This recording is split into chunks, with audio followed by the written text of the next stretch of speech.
कोई नहीं, अब अच्छा है फिर। ठीक है। हाँ, अच्छा, कितने लोग साइंस बैकग्राउंड से हो?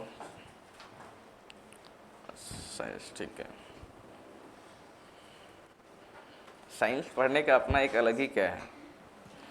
तो घबराइए, घबराना नहीं है कि साइंस जो है जानते हैं तो हम कैसे आर्ट्स समझ पाएंगे। आप साइंस जानते हैं तो आप आर्ट्स जो है अच्छे समझ पाएंगे। ठीक है। जो भी सलाह देना हो ऑफिस में बैठ के सलाह दीजिए मुझे। आप इस तरह स्लो स्लो बोलते रहेंगे तो फिर हम डिस्टर्ब हो जाएंगे। ठीक है। देखिए, अगर आपका बैकग्राउंड आर्ट्स रहा है या साइंस रहा है तो आपको मैं बता दूं कि ज्योग्राफी जो है, सबसेट वर्ड समझते हैं आप? ये जो है आपका कौन सा एरिया है? ठीक है, ये जो है आपका सबसेट कहते हैं इसको मैथमेटिक्स टर्म, ज्योमेट्रिकल टर्म में जो है। तो आप जो पढ़ते आ रहे हैं 10 तक, जो आप बोलते हैं SST, ठीक है, उसके बाद जो प्रॉपर है साइंस, ठीक है, इन दोनों को मिलाने के बाद जो है जो शब्द बनता है वो शब्द आपका क्या है? ज्योग्राफी है। तो geography is the subset of social science and general science. Geography is not only science, geography is the subset of social science and science. इसका मतलब ये है कि ज्योग्राफी समझने के लिए पूरी तरीके से सोशल साइंस से पकड़ हो कोई आवश्यक नहीं है। ज्योग्राफी समझने के लिए पूरी तरीके से साइंस से पकड़ हो कोई ज़रूरी नहीं है। इसका मतलब है कि जो ज्योग्राफी है इसको कुछ चीज़ें हम सोशल साइंस से समझेंगे, कुछ चीज़ें समझने के लिए जो है हम लोग साइंस का प्रयोग करेंगे। ठीक है। साइंस का मतलब बिल्कुल वही होगा जो क्लास आप बिल्कुल धूमधाम से पास कर चुके हैं। ठीक है, पढ़ के जो है, मेरा विश्वास है कि आप पढ़ के ही पास हुए हैं और 10 तक तो आपका ठीक ठाक है ही। अगर आप नहीं भी हैं तो आप बिल्कुल समझिए कि हम भी आपके जैसे ही हैं। ठीक है, हम भी बाद में ही समझ में आए कि क्लास जो है 10th तक अगर अच्छे से पढ़े होते तो अपना फंडा क्या होता, क्लियर होता। ठीक है, घबराइए नहीं, हम वो चीज़ भी अगर पहले से अगर नहीं भी पढ़े हैं तो भी हम पीछे से उसको आपको समझाएंगे। सेंट्रीपिटल फोर्स क्या है, सेंट्रीफ्यूगल, सब नाम सुने क्या? सेंट्रीपिटल फोर्स, सेंट्रीफ्यूगल फोर्स वगैरह हैं, सुने? बस बस सुनने मात्र से आपका काम जो है आधा हो जाएगा। ठीक है, बिल्कुल सुने हैं, बस ये ना हो कि क्या होता है सेंट्रीपिटल फोर्स, है ना। इसको शायद अभी केंद्रीय बल और अपकेंद्रीय बल कहते हैं। ठीक है, और हम आपको बताएंगे भी कि आप साइंस के साथ खेलते भी रहे बचपन से। ठीक है, आप जो है कभी कभी जो है एक पेन में जो धागा लगा करके उसमें लगाते थे गिट्टी, फिर घुमाते रहते थे। ठीक है, हाँ, तो वो आप देखते होंगे कि वो जो पत्थर है वो एक फिक्स ऑर्बिट में घूमता रहता था, लेकिन जैसे ही फोर्स कमता था तो वो पत्थर आपको जो है वो हीट कर देता था। ठीक है, तो हम लोग पढ़ेंगे का रिलेशन जो है इस भूगोल में इसका ठीक ठाक रिलेशन है। ठीक है, तो डालिए हेडिंग ज्योग्राफी, चलते हैं हम लोग।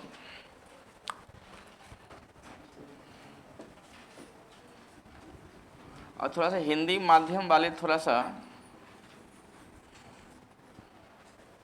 कुछ चीज़ें जो हैं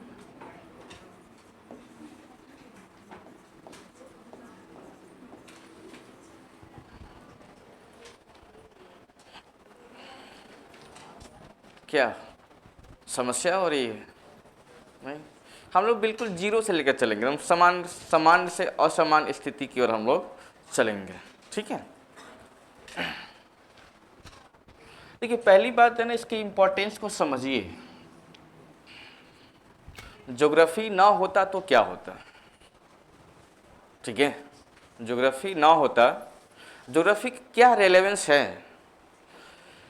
आप हिस्ट्री पढ़ रखे होंगे। अच्छा, मैं बार बार हिस्ट्री वगैरह की बात लेता हूँ तो आप लोग बिल्कुल ये ना समझे कि हम दुश्मन है पर्टिकुलर किसी सब्जेक्ट के, ऐसा बिल्कुल नहीं है। मेरा मानना है कोई सब्जेक्ट इंडिपेंडेंट है ही नहीं। ठीक है, बाकी मेरी दुश्मनी किसी से नहीं है। आपने पढ़ा होगा Indus valley civilisation.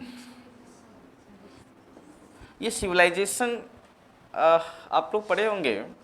Ancient history को 3 पार्ट में बांटा जाता है। एक है आपका pre historic, proto historic and historic period, right. आपको पता होगा कि प्रोटो हिस्टोरिक पीरियड में ही जो है सिविलाइजेशन का विकास हो जाता है, ठीक है।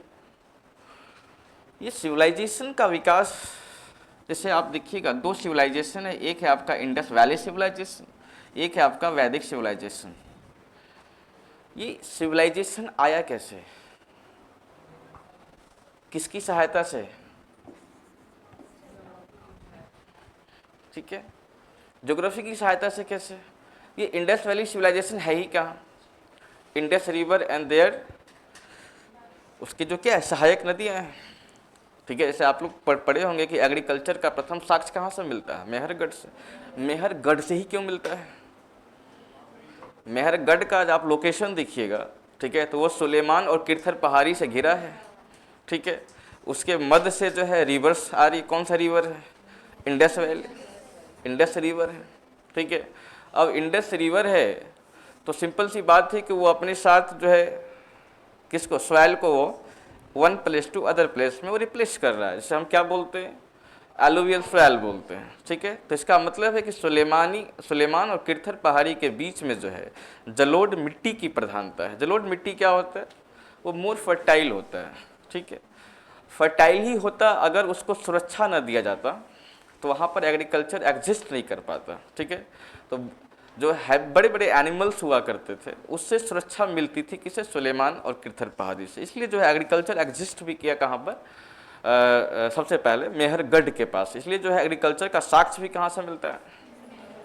तो ये जितनी सारी आप फैक्ट पढ़ रहे थे, ये फैक्ट है किसका, हिस्ट्री का, लेकिन इसको जन्म कौन दे रहा है? समझ रहे इस बात को? मतलब अगर ज्योग्राफी ना होता तो सिविलाइजेशन का विकास ही नहीं हो पाता, ठीक है। अब देखिएगा कि ये क्या है आपका, इंडस वैली सिविलाइजेशन से पहले आपको कॉपर मिल चुका था, ठीक है।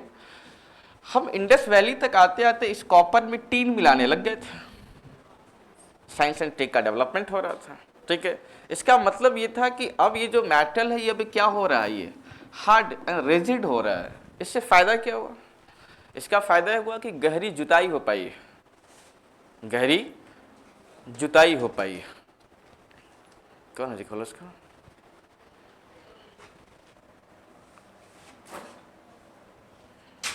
अब देखो क्या है, गहरी जुताई होने से क्या हो रहा है, गहरी जुताई होने से फायदा क्या है, भूमि क्या होता है, फर्टाइल हो जाता है, ठीक है। अब देखिएगा क्या है, भूमि फर्टाइल हो रहा है, लैंड फर्टाइल होने से क्या हो रहा है, प्रोडक्शन क्या हो रहा है, सरप्लस हो रहा है, सरप्लस। अब इसके सरप्लस होने से क्या हो रहा है कि अब लोग खा भी रहे हैं और जो बच जा रहा है उसको वो, तो अभी ट्रेड भी यहाँ से जो है, ट्रेड यहाँ से जनरेट ये हो रहा है लोगों में। तो ये बताओ, अगर वो एक स्थान पर एग्रीकल्चर कर रहे हैं तो इसका मतलब है कि वहाँ पर क्या होगा, एक सोशल स्ट्रक्चर डेवलप करेगा, सोशल स्ट्रक्चर डेवलप कर रहा है, सोशल स्ट्रक्चर डेवलप करेगा, सोशल, तो वहाँ पर एक पॉलिटिकल स्ट्रक्चर खुद ब खुद क्या होता है, डेवलप कर जाता है, ठीक है।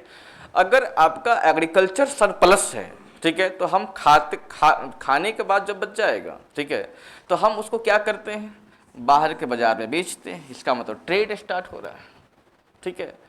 तो ये जितनी सारी आप स्ट्रक्चर कल्चर्स आप देख पा रहे हैं, अगर मान लिया जाए अगर एग्रीकल्चर सरप्लस है तो हम क्या है, खाद्यान्न में आत्मनिर्भर बन पा रहे हैं, हम ट्रेड हम बेच पा रहे हैं, तो हमारा जो लाइफ स्टाइल है, मतलब लिविंग ऑफ स्टैंडर्ड है, वो क्या हो जाएगा, हाई हो जाएगा। लिविंग ऑफ स्टैंडर्ड क्या हो जाएगा, ठीक है।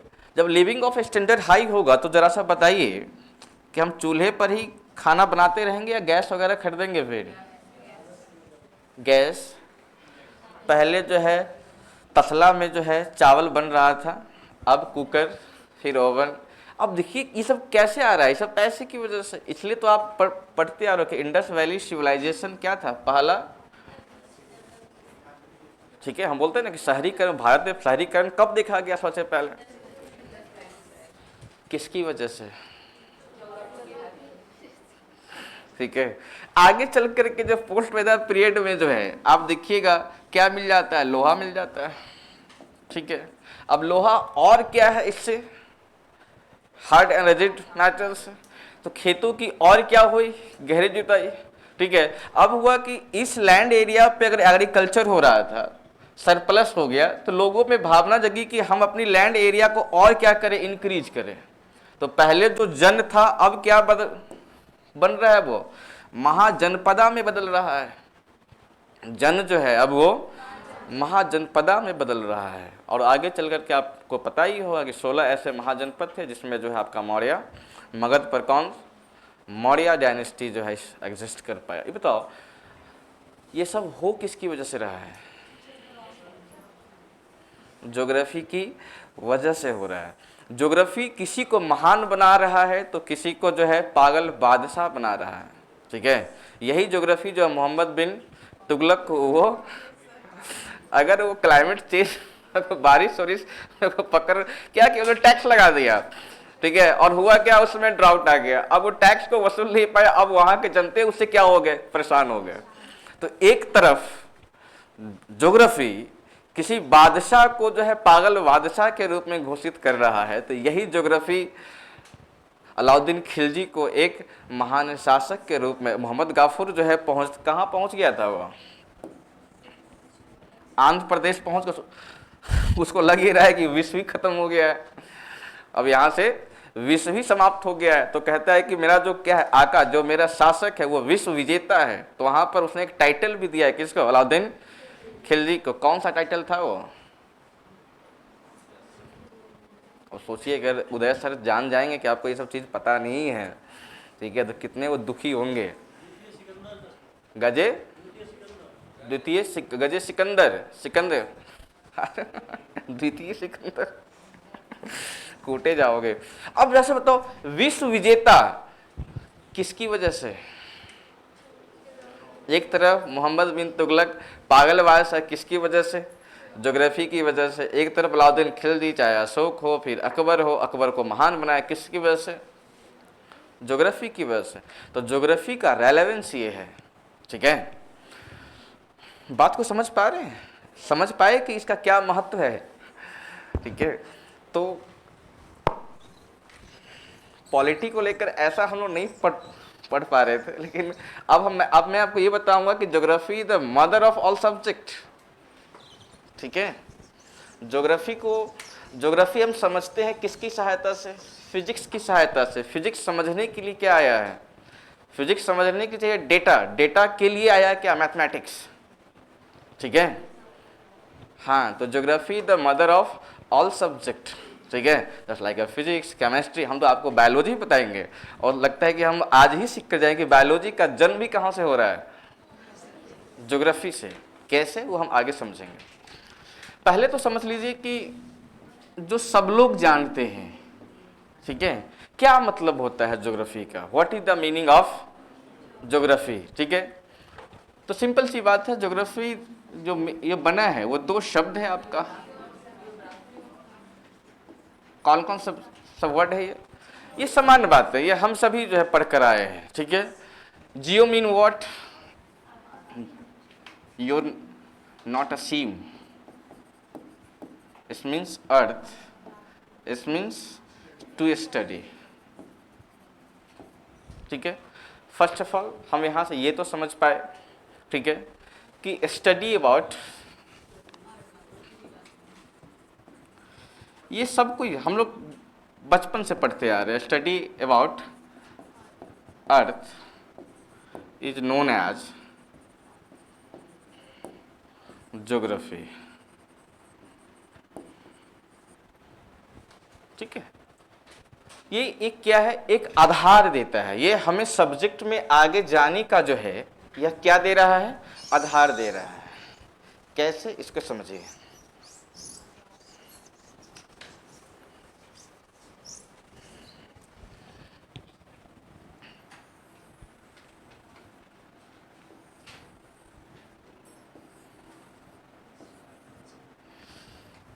ये जो सबसे बड़ा गोला ये क्या है, ब्रह्मांड, यूनिवर्स। ब्रह्मांड में कई गैलेक्सियां हैं। ब्रह्मांड में क्या है, कई गैलेक्सियां हैं। गैलेक्सियां को हिंदी में क्या बोलते हैं, आकाश गंगा। आकाश गंगा कई गैलेक्सियां हैं, ठीक है। इन सभी गैलेक्सियों में एक गैलेक्सी जिसमें सन एग्जिस्ट करता है उसको बोलते हैं सोलर सिस्टम, मीन्स व्हाट, सौर मंडल, ठीक है। सौर मंडल में कई ग्रह हैं, इन ग्रहों में किसको पढ़ना है आपको, पृथ्वी को, ठीक है। इन सभी को अगर टोटल कर दोगे तो इसको कहते हैं कॉस्मोलॉजी,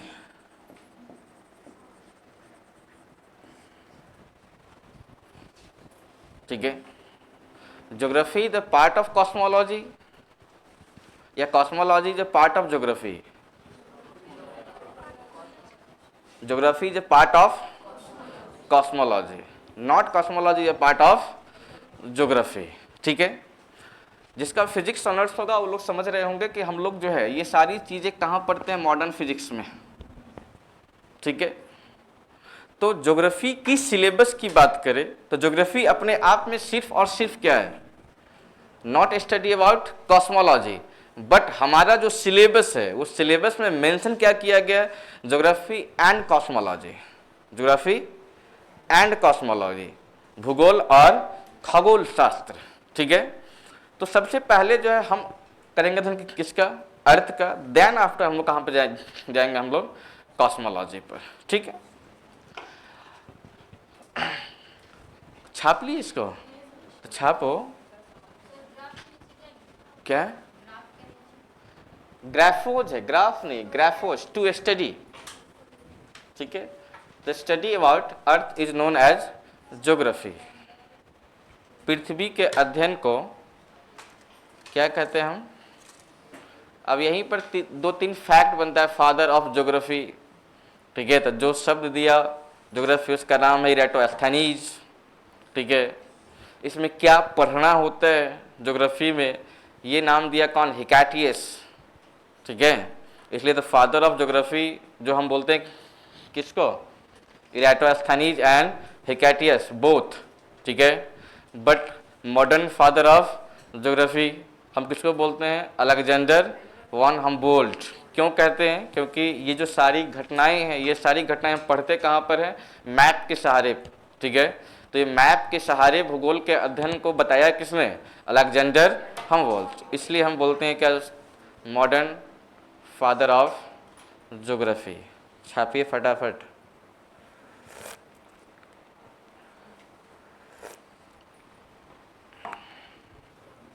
मॉडर्न फादर, वो चाहो तो कहीं ब्रैकेट में लिख डालो कहीं पे, फादर ऑफ ज्योग्राफी, ठीक है, फादर ऑफ ज्योग्राफी, ठीक है। इराटोस्थेनीज एंड हिकाटियस, इराटोस्थेनीज एंड हिकाटियस,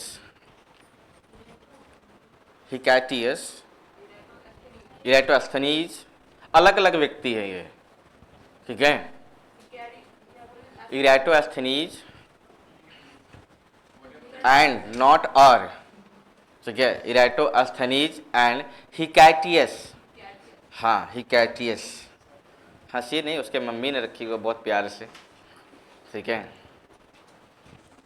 उसके बाद लिखे मॉडर्न फादर ऑफ ज्योग्राफी, भूगोल के आधुनिक पिता, जनक, किसको बोलते हैं, Alexander one Humboldt, Alexander Humboldt. अब मिटा दें इसको,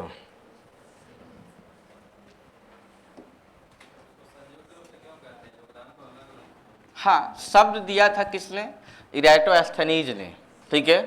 कंटेंट बताया किसने, हिकाटियस ने, ठीक है। तो आपके पास समस्या भी हो सकती है, जैसे मान लीजिए फादर ऑफ ज्योग्राफी पूछ ले, अगर अलग अलग ऑप्शन है तो टिक आउट करना बहुत आसान है, ठीक है। अगर आधुनिक लग जाए तब आंसर जाएगा क्या आपका, अलेक्जेंडर वन हम्बोल्ट। इसमें कोई डिबेट है ही नहीं, डिबेट है आपका इराटोस्थेनीज को लेकर के एंड हिकाटियस को लेकर के, ठीक है। अगर अलग अलग है तो समस्या नहीं है, दोनों है तो आपको क्या मारना है, इराटोस्थेनीज, क्योंकि ये शब्द सबसे पहले दिया ही किसने था, इराटोस्थेनीज ने, ठीक है जी। और जो कंटेंट दिया हिकाटियस, उसको पढ़ना कैसे है, on the basis of map, ये बताया किसने था, अलेक्जेंडर हमवोल्ट ने। इसलिए हम कहते हैं यह एक मॉडर्न अप्रोच दे रहा है, किसने? अलेक्जेंडर हमवोल्ट ने। किसके लिए? ज्योग्राफी के अध्ययन के लिए। ठीक है जी। चलिए अब देखिए ध्यान से, आप अर्थ में पढ़ते ही क्या है? अर्थ है, ठीक है। तो अर्थ बेसिकली है ही क्या? एटमॉस्फेयर, ठीक है। लिथोस्फेयर जिसको हम क्या बोलते हैं? स्थल मंडल, ठीक है। उसके बाद क्या है? हाइड्रोस्फीयर जिसको हम क्या बोलते हैं? जल मंडल। यही तो है। पृथ्वी का अगर हम अध्ययन करें तो पृथ्वी का अध्ययन कैसे कब पूरा हो पाएगा? जब पृथ्वी की स्थलीय भाग को पढ़े। हम क्यों पढ़ते हैं स्थलीय भाग को? अगर पृथ्वी का स्थलीय भाग क्या एक समान है? कहीं पर आपको क्या मिलता है? माउंटेन मिल रहा है, कहीं पे आपको क्या मिल रहा है? प्लेटू मिल रहा है, ठीक है। कहीं पर क्या मिल रहा है? प्लेन मिल रहा है, ठीक है। इसी प्लेन से लगे हुए क्या है फिर? ओशियानिक, ठीक है। अब चूंकि ये क्या है, पृथ्वी पर जो स्थल भाग है वो एक समान तो है नहीं, ठीक है। इसलिए जो है हमें स्थलीय मतलब स्थल खंड का अध्ययन करना होता है, ठीक है। उसके बाद क्या है आपका? जलमंडल, ठीक है। पृथ्वी पर अगर हम पृथ्वी का अध्ययन करें तो संपूर्ण रूप से पृथ्वी का अध्ययन कब माना जाएगा? जब पृथ्वी के स्थलीय भाग को पढ़ ले। पृथ्वी पर क्या है? जलमंडल, जलीय भाग को पढ़ डालें, या पृथ्वी से लगे हुए क्या है? वायुमंडल। अगर हम इस वायुमंडल के मैकेनिज्म को पढ़ डालें तब जाकर के पृथ्वी के एक हॉलिस्टिक जो है नॉलेज आ पाएगी, ठीक है जी। लेकिन इसी पृथ्वी के अध्ययन को अगर हम केंद्र में रख दे, बायोटिक, चाहे वो एटमॉस्फेयर हो, लिथोस्फेयर हो, या फिर क्या हो, हाइड्रोस्फेयर हो, ठीक है। इस पृथ्वी के अध्ययन में अगर हम बायोटिक कम्युनिटी का अध्ययन करें, मतलब जैविक समुदाय का अध्ययन करें, तब हम इसे क्या बोलते हैं? Environment. The study of earth by keeping biotic community at the centre is known as a environment, ठीक है। मतलब समझ रहे हैं आप? पृथ्वी के केंद्र मतलब किसको? जैविक समुदाय को केंद्र में रख करके देखिएगा हम लोग का अप्रोच अब धीरे धीरे आगे जो अपना क्लास है वो क्या है? क्लास आगे की तरफ बढ़ रहा है। पहले मैंने क्या सीखा कि what is geography. Geography is study of अर्थ, मतलब अर्थ को केंद्र में करा मैंने, और अर्थ को केंद्र में कर करके वायुमंडल, स्थल मंडल और जल मंडल का अध्ययन किया। तो ये क्या है आपका? ज्योग्राफी।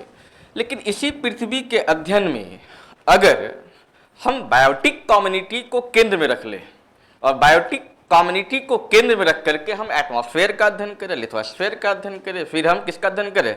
हाइड्रोस्फेयर का। तो इसे हम क्या बोलते हैं? इन्वायरमेंट, मतलब क्या बोलते हैं? पर्यावरण।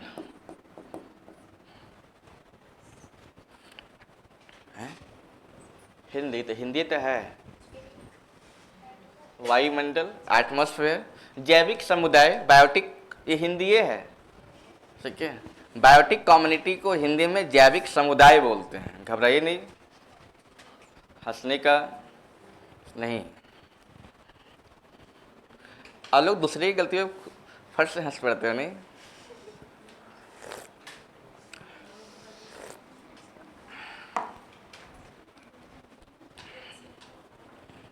अब आगे देखो क्या है। अगर अर्थ का अध्ययन करें, अगर बाय रीजन, क्षेत्र को क्षेत्र में बांट कर पढ़े, अगर एरिया, रीजन भी कह सकते हैं या फिर आप क्षेत्र भी कह लीजिए, ठीक है।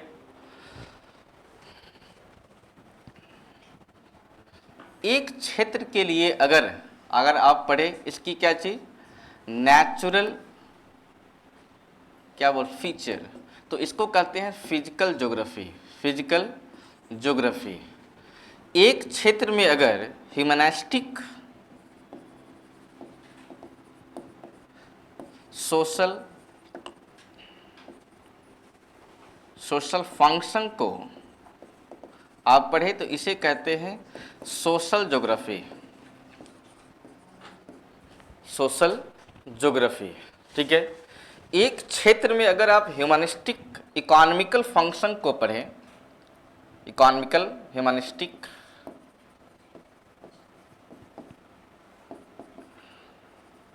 इकोनॉमिक फंक्शन, तो इसे कहते हैं इकोनॉमिक ज्योग्राफी। जैसे एग्रीकल्चर किसका पार्ट है? इकोनॉमिकल ज्योग्राफी का पार्ट है। ठीक है, तो ज्योग्राफी को आप कई प्रकार से आप बांट सकते हो। आप देखिएगा सारा सिलेबस, चाहे वो यूपीएससी का पीटी हो, यूपीएससी का मेंस हो, बीपीएससी का पीटी हो, बीपीएससी का मेंस हो, सारा सिलेबस जो है आपका इस पैदान पे आकर के क्या हो जाएगा, सेट कर जाता है। ठीक है, अगर आपको पढ़ना हो क्या चीज़, सोशल ज्योग्राफी, इसका मतलब क्या है, पृथ्वी के किसी क्षेत्रीय भाग पर सामाजिक क्रियाविधि को अगर आप समझने लग जाएं, ठीक है, तब हम उसे क्या बोल रहे होते हैं।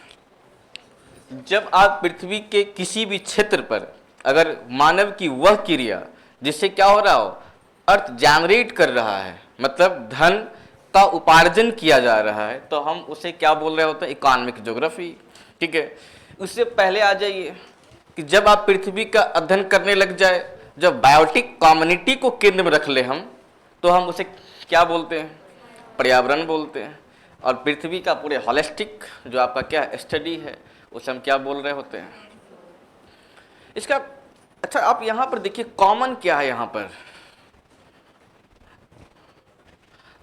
ये जो ग्राफ आगे की तरफ बढ़ रहा है किसकी सहायता से, इसका मतलब क्या है कि वायुमंडल का अध्ययन हो, स्थल मंडल का अध्ययन हो, या फिर जल मंडल का अध्ययन हो, ये इसका एक क्या थ्योरी है, इसका क्या है, थ्योरी है। ठीक है, हम कह सकते हैं it is a basic science, किसके लिए, ज्योग्राफी के लिए। तो जब वायुमंडल का अध्ययन करते हैं तो इसे ही हम क्या बोलते हैं, क्लाइमेटोलॉजी।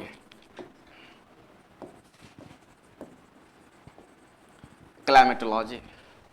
जब हम स्थल खंड का अध्ययन करते हैं तो इसको कहते हैं जियोमॉर्फोलॉजी, जियोमॉर्फोलॉजी। ठीक है, और जब हम पढ़ते हैं किसको, जल मंडल को, तब इसको क्या बोलते हैं, ओशियानोग्राफी, समुद्र विज्ञान। इसको कहते हैं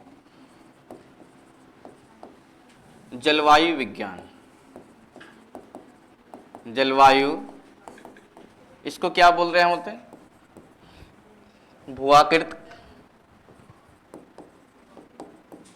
भूआकृत की विज्ञान। इसको क्या बोल रहे होते हैं हम लोग, समुद्र विज्ञान।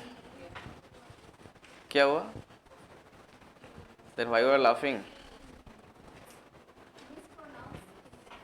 अच्छा, okay. Climatology, geomorphology and oceanography. ठीक है, मतलब जलवायु विज्ञान, भूआकृतिक विज्ञान एंड समुद्र विज्ञान।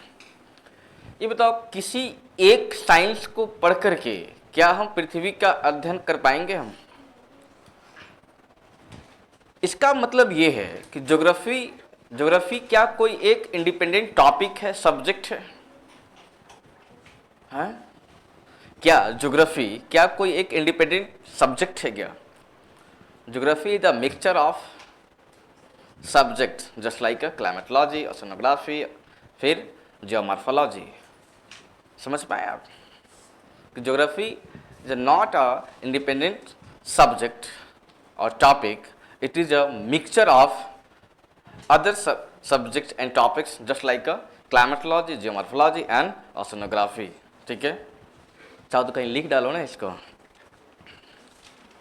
लिखो, भूगोल, भूगोल।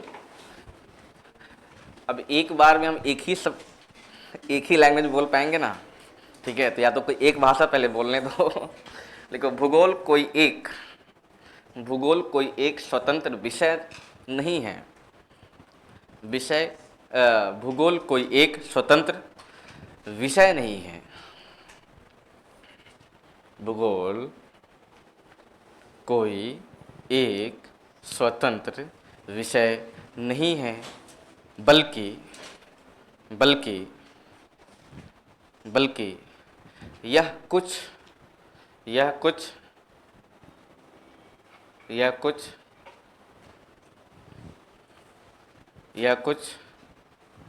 विषय जैसे विषय ऑब्लिक करके विज्ञान भी लिख सकते हो आप, विषय या विज्ञान, जैसे जलवायु विज्ञान, समुद्र विज्ञान और भूआकृति विज्ञानों का समूह है। ज्योग्राफी इज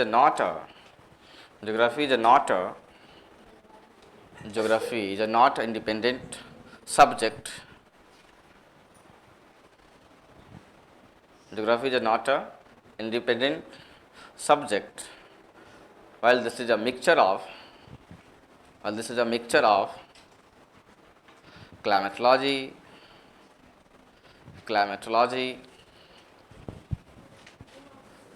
geomorphology, छूट गया क्या? नहीं तो फिर पीछे क्यों देख रहे? Geomorphology and oceanography.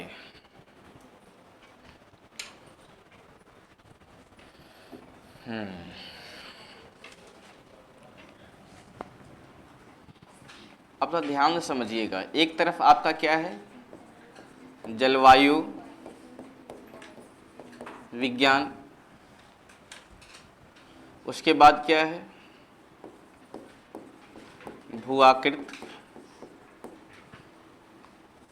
भूआकृति के विज्ञान, उसके बाद क्या है आपका समुद्र विज्ञान। इसका मतलब ये क्या है, इसका बेसिक है, it is a basic of geography. ठीक है, जो आप पढ़ते हो ना किताबों में कि ज्योग्राफी का क्लासिफिकेशन है, हम लोग सभी पढ़ते हैं कि भूगोल को 3 भागों में बांटा जाता है। एक है फिजिकल ज्योग्राफी, फिर है वर्ल्ड ज्योग्राफी, फिर है इंडियन ज्योग्राफी, फिर है बिहार।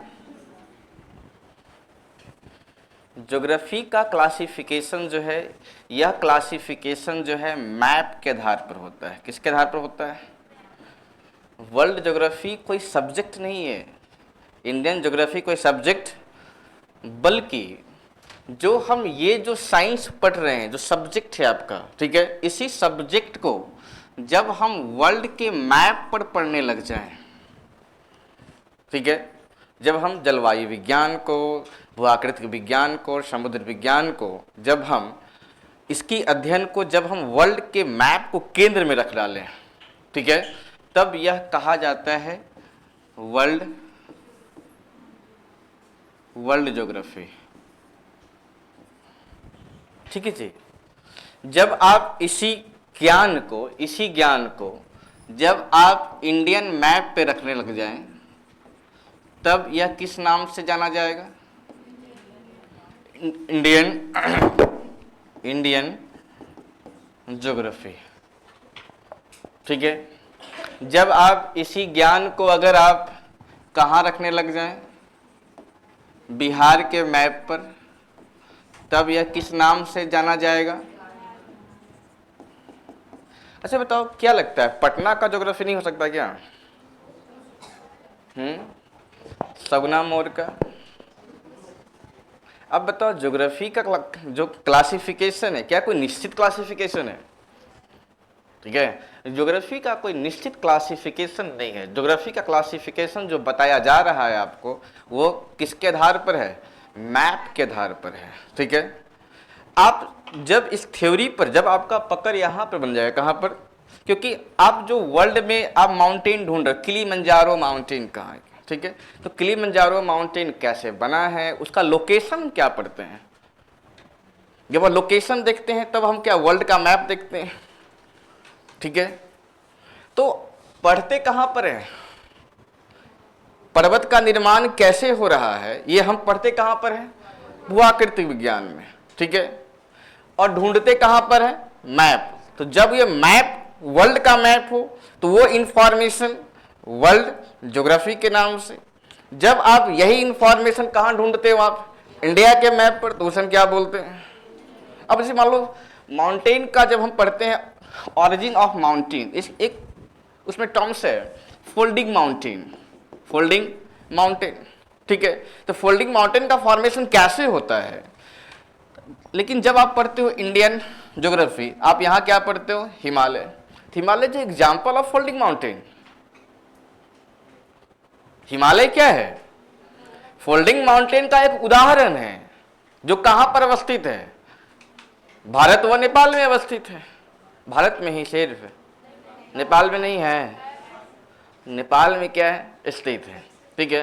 तो भारत में जो हिमालय है, अब बताओ क्या भारत को हम जब पढ़ने जाएं तो क्या अलग से फिर पढ़ें माउंटेन का निर्माण, या सिर्फ पढ़े कहां पर? ढूंढे कहां हम लोग? मैप पर, ठीक है। तो ज्योग्राफी का कोई निश्चित क्लासिफिकेशन नहीं है। और ये चीजें कौन सिखाया हमें कि मैप जो आप यहां पर पढ़ रहे हो उसको कहां पर रखिए आप? मैप पर। ये मैप बेस्ड पढ़ाई जो है ये सिखाया कौन है? Alexander von Humboldt. इसलिए हम क्या बोलते हैं इसको? Modern father of geography. कुछ चीजें क्लियर हुआ? बत्ती जली कि जल ही गई? जली गई। हाँ, कई सारे आपको मिलेंगे जो डायलेमा है इसमें, ठीक है। वो सारे डायलेमा हम लोग यहाँ पर समाप्त करेंगे। रटने वाली बातें पॉलिटी में क्या है? वहाँ पर बैरिकेडिंग है, ठीक है। वहाँ पर आप फिसल नहीं सकते। फिसल आर्टिकल 21 में क्या है? वो 21 में है, उसे बाहर। यहाँ पर खूंटा नहीं गाड़ देना है कि यहाँ पर लो प्रेशर है तो एक कदम आगे हाई प्रेशर क्यों नहीं, ठीक है। खूंटा गाड़ना यहाँ फ्लैक्सिबल है, यहाँ फ्लैक्स अब जो है एकदम सहज होकर के पढ़ो। यहाँ रटने वाली कोई चीज़ है ही नहीं। जैसे मान लो एक एग्जाम्पल हम लेते हैं, अक्सर जो सवाल पूछा जाता है कि पृथ्वी पर सबसे लंबी अक्षांश रेखा कौन, ये सब याद करने वाली चीज़ें हैं। जब आप जियोमॉर्फोलॉजी पर डालेंगे तो उसे पढ़ेंगे कि पृथ्वी का आकार कैसा है, ज्वाइड आकार का है। ज्वाइड, इसको भूआब कहते हैं हिंदी में, ठीक है। भूआब का मतलब क्या है? जस्ट लाइक अ वाटरमेलन। वाटरमेलन का शेप कैसा होता है? ऊपर से चपटा, बीच में फैला हुआ। तो पृथ्वी पर जब आप लाइन ड्रॉ करोगे, लैटिट्यूड लाइन, तो सबसे लंबा लाइन कौन सा होगा? जो सबसे मिड का पॉइंट होगा, ठीक है। और सबसे फैला हुआ भाग कौन सा होगा? जो सबसे मिड का होगा, ठीक है। जहां से ऊपर की दूरी और नीचे की दूरी क्या होगी? समान होगी। इसका मतलब वो स्ट्रक्चर को दो भाग में बांट रहा होगा, हाँ या ना? तो पृथ्वी का आकार क्या है? ज्वाइड है। तो पृथ्वी का मध्य भाग उभरा हुआ होगा। तो एक पॉइंट ऐसा होगा जो पृथ्वी को दो भाग में बांट रहा होगा। तो वहां पर जो लाइन ड्रॉ करेंगे वो सबसे लंबी क्या होगी? वो लाइन होगी जिसे हम क्या बोलते हैं? इक्वेटर, विषुवत रेखा, ठीक है। जो विश्व को दो भागों में क्या करती हो? बांटती। तो विषुवत रेखा क्या होगा? सबसे लंबी अक्षांश रेखा। अब बताओ, ये सब कोई रटने वाली चीजें हैं, ठीक है। हम पढ़ते हैं पृथ्वी पर कितनी अक्षांश रेखा है, तो एक तो 0 डिग्री ये है, इसके ऊपर 90, इसके नीचे क्या है? कैसे आया ये 90? तो सिंपल से क्या कर लीजिए आप, एक जो है परपेंडिकुलर डाल लीजिए, जो आप मैथ में पढ़कर आए, हाइट एंड डिस्टेंस, ठीक है। अच्छा बताओ, इनके बीच में कितनी डिग्री की दूरी है? इसका मतलब हर डिग्री पर एक लाइन खींची जा सकती है, ठीक है। तो ज्योग्राफी कोई रटने वाली सब्जेक्ट है ही नहीं। अच्छा बताओ, ये 90 डिग्री है तो नीचे भी आपका क्या है? 90 डिग्री। तो 0 से ऊपर 90, 0 से नीचे 90, ठीक है। तो आप इस प्रकार जो है टोटल लैटिट्यूड लाइन निकाल सकते हो, अक्षांश रेखा, ठीक है। इसी प्रकार देशांतर रेखा है, ये क्या है? नॉर्थ पोल को साउथ पोल से मिला रहा है, ठीक है। बताओ, नॉर्थ पोल से साउथ पोल को जो लाइन मिलाएगा तो सबसे डेंस लाइन कहां मिलेगा? पोल के पास। क्यों? चपटा है वो, सारे लाइन आकर मिल रहे कहां पर? पोल के पास। तो तो दो देशांतर के बीच दूरी सबसे कम कहां पर होगी? पोल पर। अब फैला हुआ भाग कहां है? तो दो देशांतर के बीच मैक्सिमम दूरी कहां पर होगी? यही सब पूछते रहता है स्टेटमेंट में, ठीक है। 360 लाइन ही क्यों है?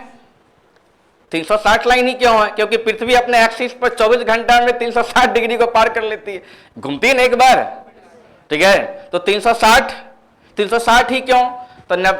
तो यहां से यहां तक आने में कितना डिग्री लगा? 360।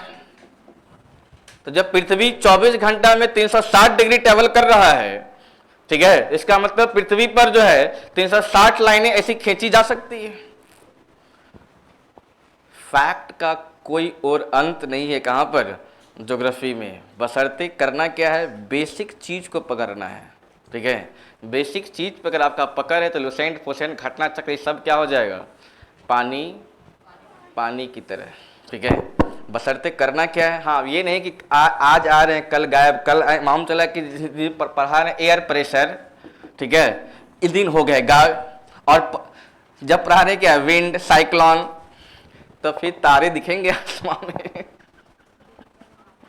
दिन में तारे जो है आपको दिखाई देने लग जाएंगे, फिर आप जो है ज्योग्राफी से कॉस्मोलॉजी पे पहुंच जाएंगे आप, ठीक है। तो इसलिए कम भले यहां पर गायब हो जाओ, लेकिन आप बेसिक को गायब ये आप खुद से भी कर सकते हो, ठीक है। ये आप खुद से भी कर सकते हैं। ये बताओ, वर्ल्ड में पढ़ते ही क्या है? कौन सी नदियां, टेम्स नदी कहां से निकलती, कहां को जाती है, राइन नदी कहां, ये चीजें तो भाई, कौन सा ग्रासलैंड कहां मिल रहा है, ये सब वर्ल्ड का डिस्ट्रीब्यूशन है। मेन फंडा क्या है? कंसेप्ट, जो कहां मिलने वाला है। तो इसमें अगर इसको समझ लिया लाला तो लाइफ झींगा लाला, ठीक है। तो डालिए हम लोग पढ़ना शुरू करें जलवायु विज्ञान से। लिखिए क्लाइमेटोलॉजी। घबराए नहीं, अक्षांश ये सब भी पढ़ाएंगे आपको, ठीक है। कब दिन सबसे बड़ा होता है, कब दिन सबसे छोटा। अच्छा, आप लोग फंसते क्या इसमें?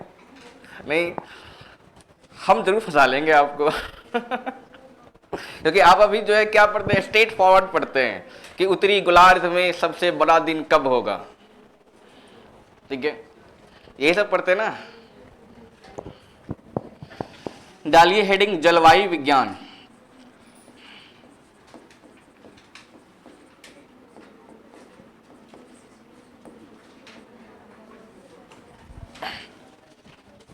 आप लोग सभी फॉर्म डाल दिए बीपीएससी का? अच्छा, आप लोग लास्ट वाले देखना, तुम लोग धोखे में पड़ोगे, ठीक है। उसका साइट अभी से भी क्या हो गया है? स्लो हो गया है। कभी ओटीआर नहीं आता है, कभी कुछ तो कभी कुछ। ओटीपी, वही ओटीपी नहीं हो रहा है। हाँ, शाम को सही चल रहा है तो दोस्तों को हेल्प कीजिए फिर। हैं, रात में ट्राई करते हैं? अच्छा, लोग नाइट स्टूडेंट्स हैं। देखिए, जिसको दिन में सोने का आदत है वो अगले महीने से जो है आप प्रैक्टिस बनाइए, कम से कम 12 से 2 के बीच आप 9 सोएं, ठीक है। मतलब होता है कि नहीं नहीं बस 5 दिन बचेगा तो हम दिनचर्या में चेंज करेंगे, ऐसी गलती आप जुलाई से थोड़ा सा शेड्यूल को शिफ्ट करने लग जाइएगा 30 अगस्त के लिए, कि हम 12 से 2 के बीच 9 सोएं। मुझे पता है कि आप यहाँ से जाने के बाद ठास भोजनम फिर चाप निद्रम करते होंगे, ठीक है। तो ये चीज़ को थोड़ा सा ब्रेक लगाइएगा, समझ रहे हैं। अगले मन से जून भर आप बिल्कुल कीजिए, कोई दिक्कत नहीं है। अच्छा बताओ, सबसे पहले बताओ कि जलवायु और मौसम में क्या अंतर है? अच्छा जी, क्या होता है दीर्घकालिक? जिनको भी पता है वो पहले हाथ खड़ा के, मतलब जो भी बोल सकते हो इसके बारे में, है ना, वो हाथ राइज करेंगे, उसके बाद जो है हम पूछ लेंगे उनसे, ठीक है। हाँ, पहले आप बताइए क्या है। हाँ बताइए, बैठ के सर, किसी मतलब क्षेत्र का लंबे समय तक की वहाँ की वातावरण, मौसम, ये सब के बारे में लंबे समय की स्थिति होती है, उसी को जलवायु। फिर मौसम किसे कहते हैं? छोटे समय में मतलब जो चलिए, हैं जी, प्रति क्षण बदलता है। अच्छा, और जलवायु प्रति क्षण नहीं, तो आखिर वो कौन सा क्षण है जब बदल जाता है जलवायु? 32 साल, नॉट 30 साल, 32। ऐसा हम नहीं बोल रहे हैं, एक व्यक्ति है ट्रिवार्दा, है ना, उनका कहना है, ठीक है, 32 साल। और कोई? सभी पॉइंट्स में आपका एक पॉइंट था वो, ठीक है, हाँ बताइए।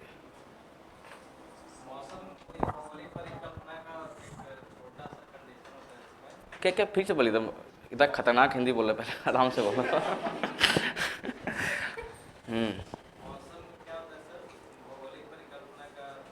भौगोलिक परिकल्पना मीन्स आपका कह रहे परिघटना, परिघटना कहिए, परिकल्पना नहीं, परिकल्पना एक अलग चीज है, ठीक है। तो आप तो उसी के बात कर रहे हैं, वो short terms and long terms, हाँ ठीक है। नहीं, देखिए सबसे बड़ी बात है कि आपको हाँ, हम जो आगे पढ़ेंगे वायुमंडल, ठीक है, तो वायुमंडल में एक मंडल आता है क्षोभ मंडल, टॉपोस्फीयर, ठीक है, तो हम लोग पढ़ते हैं all the weather events are happen in this sphere, ठीक है। आपको देखना है कि सेंटर में क्या है, सेंटर में आपका वेदर है, सेंटर में क्या है? वेदर है, ठीक है। यही वेदरिंग इवेंट्स, ये वेदरिंग इवेंट्स जो है, अगर क्या होता है लॉन्ग टर्म्स, ये बात आपका ठीक है लेकिन अधूरा है, ठीक है, क्योंकि ट्रिवार्दा कहते हैं कि रेशियो, ठीक है, ratio of weathering events at 32 years, और या नहीं तो एग्रीगेट ऑफ वेदरिंग इवेंट्स कितने साल के लिए? 32 साल की मौसमी परिघटना नॉट परिकल्पना, 32 साल की मौसमी परिघटना के अनुपात, या फिर एग्रीगेट समझते हैं आप लोग?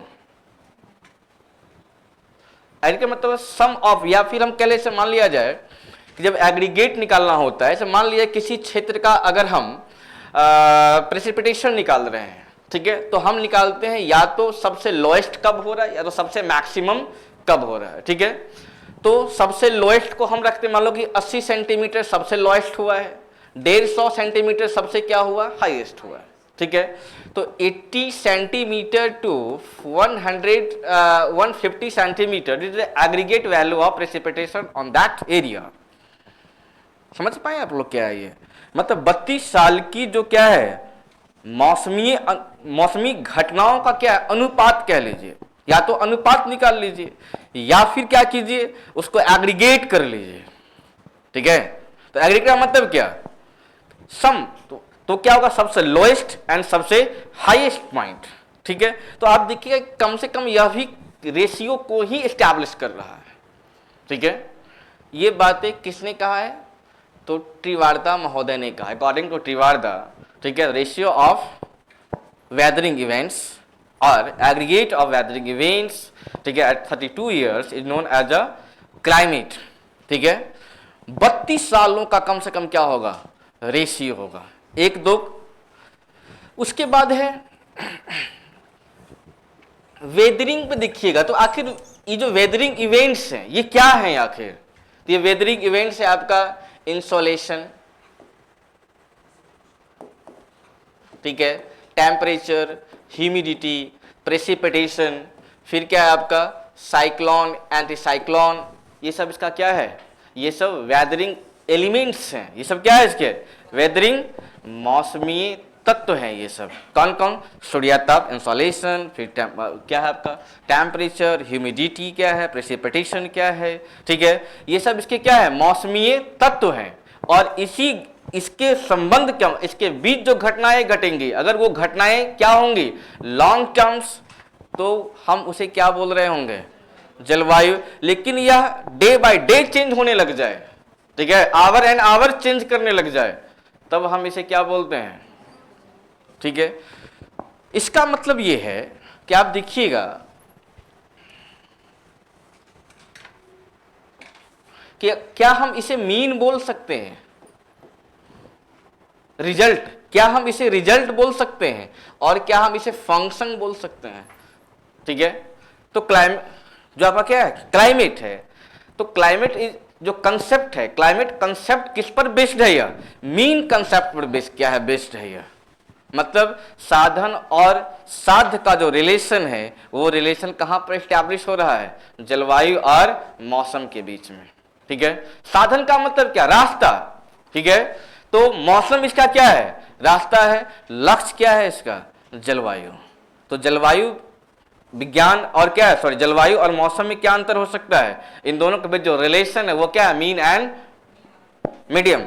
ठीक है, मीन एंड। अब एक बार यहां पे समझिए कि आप देखिएगा कि जो जलवायु है यह एक क्या है, स्टैटिकल कॉन्सेप्ट है।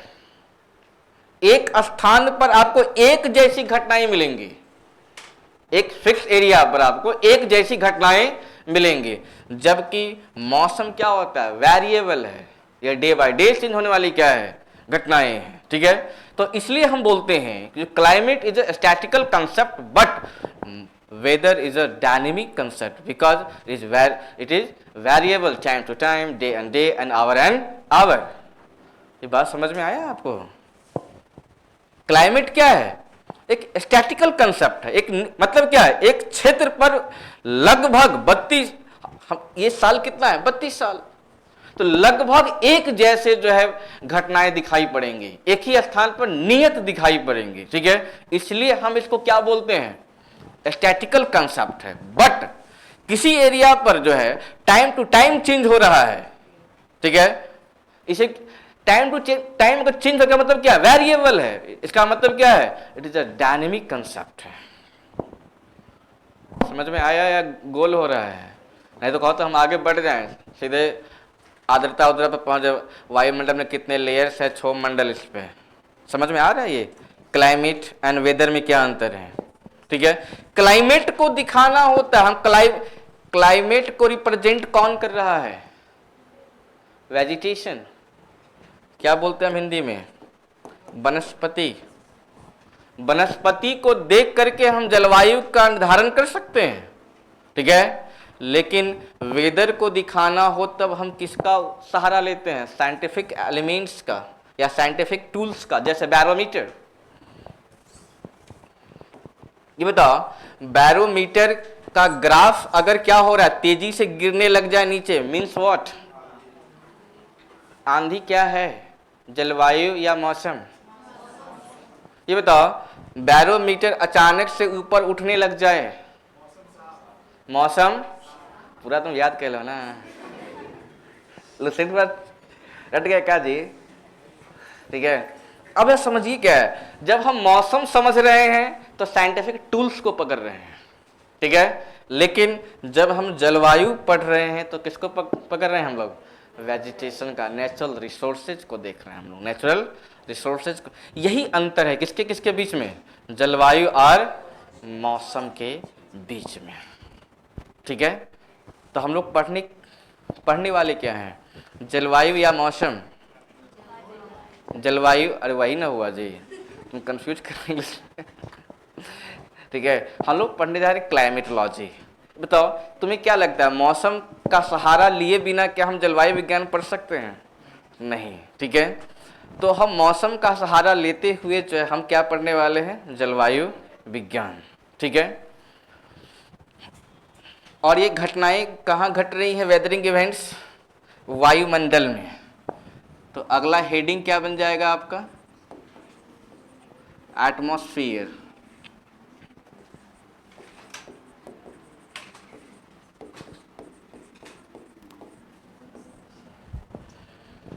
समझ में आ भी रहा है या फिर कहेंगे थोड़ा सा और नीचे, और जो है लो, थोड़ा सा मीडियम का था प्रॉब्लम चलेगा इसमें। ठीक है, हाँ, हम भी खुद उसको जो है सही करने का प्रयास कर लेंगे यार। हैं, बहुत ज़्यादा हैवी हो गया, हिंदी वाले कह रहे हैं इंग्लिश हो रहा है ज़्यादा, और आप कह रहे हैं अब बताओ, एक ही इंसान है, हमको क्या करे बताइए। इंग्लिश, चलिए इंग्लिश ही पढ़ते हैं हम लोग, ठीक है। तो लिखिए एटमॉस्फेयर, वायुमंडल, ठीक है। हाँ, अब समझ लीजिए, देखिए इसका जो सबसे बेसिक है कि कितने लेयर हैं, परत और परतों की विशेषता, feature of layer, how many layers in atmosphere, and परतों की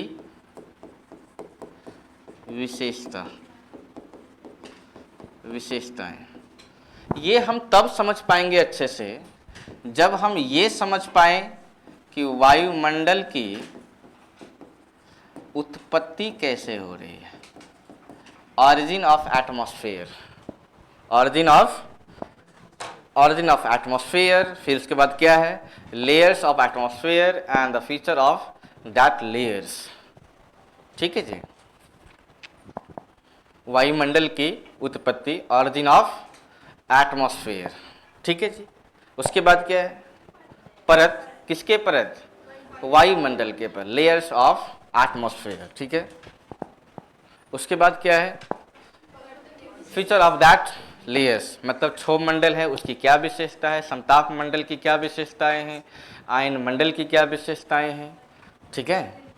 हाँ, वो बीच में आ गया मेसोस्फीयर, मध्य मंडल की क्या विशेषताएं हैं, ठीक है। जहाँ पर ध्यान वहाँ पर ध्यान नहीं है।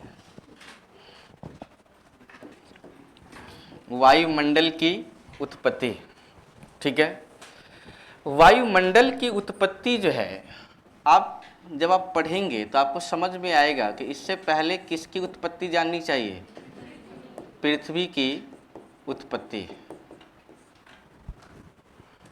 ठीक है। Origin of earth, origin of earth से जब आप समझ के चलेंगे तो जो आपको अभी वर्तमान में वायुमंडल की संरचना दिखाई पड़ रही है, यह संरचना डेवलप हुई है 3 फेज में, 3 फेज लगे, अचानक से नहीं कि पृथ्वी आया और वायुमंडल चारों ओर।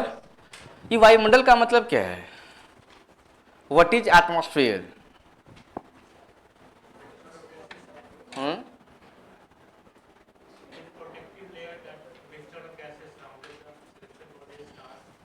और कोई उतना हैवी मत ले जाओ है अभी, जो साइंस पढ़ा है तो प्रोटेक्टिव लेयर्स एंड,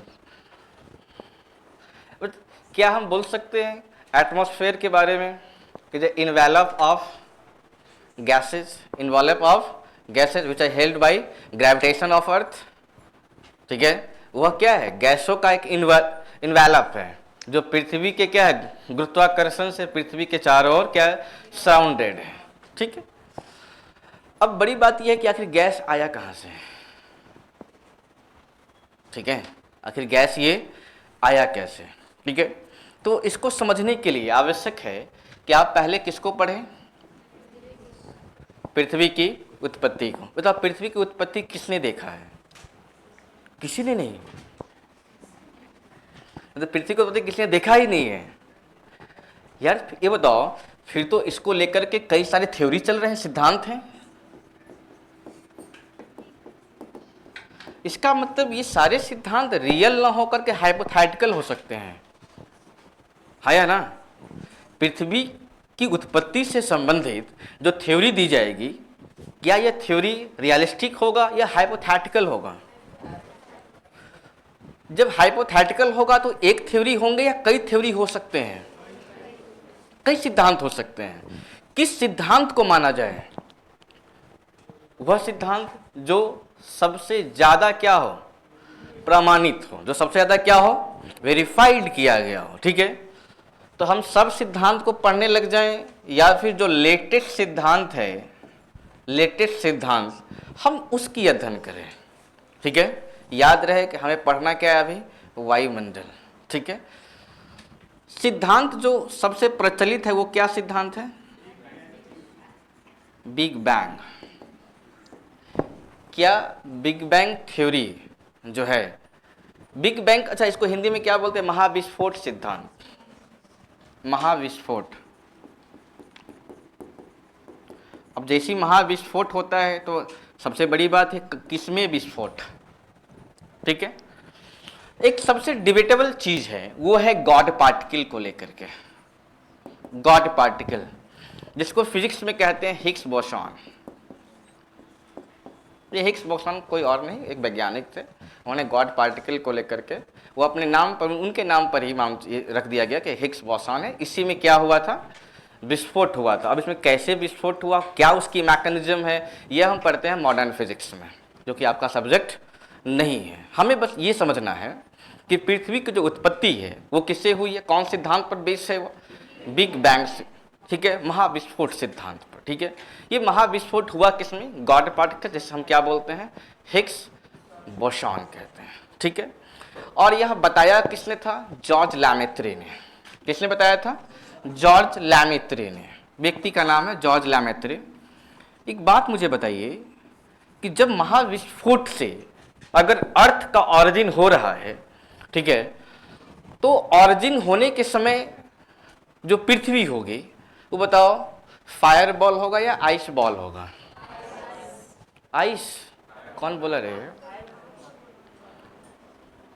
पटाखा नहीं छोड़े क्या, पटाखा कभी हाथ में फटा उटा नहीं है, आलू बम छोड़े। देखिए आप लोग तो फिर भी बहुत लकी हो कि आपके पेरेंट्स ऐसे हैं कि जो आपको पटाखा छोड़ने के लिए आपको मोटिवेट करते हैं, वो खुद लाते हैं, ये लो छोड़ो। हम लोग बहुत अनलकी रहे हैं, ठीक है। पटाखा छोड़ने पर सख्त क्या थे, मनाही थी। और हमारे फादर पता नहीं कहाँ से लॉजिक ढूंढ के लाते थे, वो बोलते थे बताओ पटाखा छोड़कर तुम्हें क्या मिलेगा, हम लोग आवाज़ सुनेंगे, बोलेंगे जो तुम्हारा पड़ोसी है वो छोड़ेगा पटाखा तो तुम भी सुन लेना।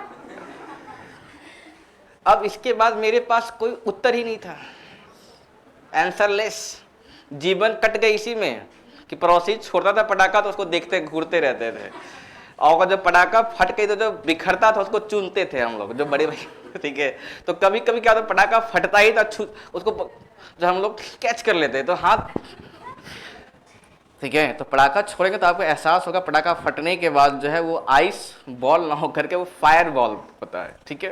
तो जब महाविस्फोट हुआ गॉड पार्टिकल में, ठीक है, तो पृथ्वी जब बना तो पृथ्वी का जो ऑरिजिन हुआ तो पृथ्वी just like a fire ball, मतलब आग का क्या था वो गोला, जो आप लोग नहीं खाते हो आपको आजकल आइस गोला काला खट्टा, वो एक अलग ही क्या है, वो अलग ही टेस्ट दे रहा है, ठीक है। जीवन में वो अलग ही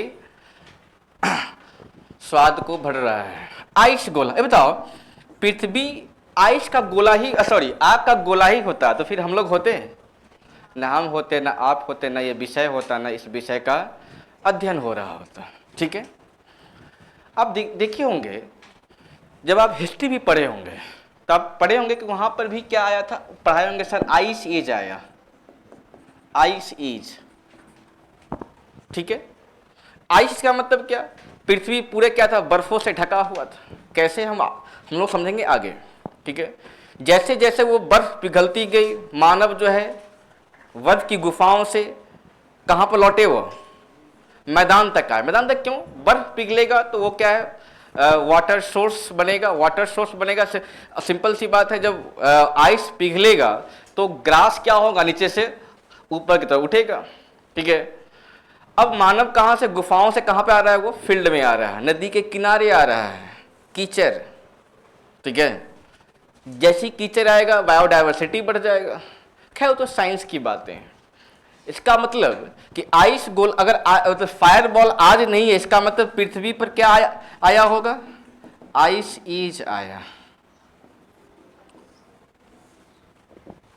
ठीक है, आइस एज। अब समझ लीजिए कुछ बेसिक बातें। जब महाविस्फोट हुआ तो दो बेसिकली गैस जो है, हाइड्रोजन और हीलियम, हाइड्रोजन और हीलियम गैसेज हैं, ठीक है। लेकिन हुआ क्या, ये एस्केप कर गया, कहां पर, स्पेस में, ये स्पेस में चला गया, ठीक है। स्पेस में जाने के पीछे रीजन क्या था, दो रीजन। ये सबसे लाइट गैस, ये सबसे क्या है, हल्का गैस। उसके बाद क्या है, पृथ्वी में अभी गुरुत्वाकर्षण नहीं आया है, गुरुत्वाकर्षण नहीं आया है, ठीक है। तो पृथ्वी के चारों ओर जो गैस आई वो सबसे पहले कौन सा गैस था, हाइड्रोजन। और क्या वो टिका रहा, नहीं, वो क्या हो गया, स्कैप कर गया, कहां पर, स्पेस में, ड्यू टू वो गैस कैसा है, वो लाइट गैस है, ठीक है। और क्यों भी चला गया वो बाहर स्पेस में, क्योंकि पृथ्वी में अभी क्या नहीं है, गुरुत्वाकर्षण नहीं है, ठीक है। इसका मतलब पृथ्वी के चारों ओर तो है, गैस तो आया, वायुमंडल का निर्माण हो तो रहा था, लेकिन यह वायुमंडल का निर्माण पूर्णतः नहीं हो पाया। किसकी कमी की वजह से, ग्रेविटेशन की कमी की वजह से। किसकी वजह से, गैसों के लाइट होने की वजह से, ठीक है।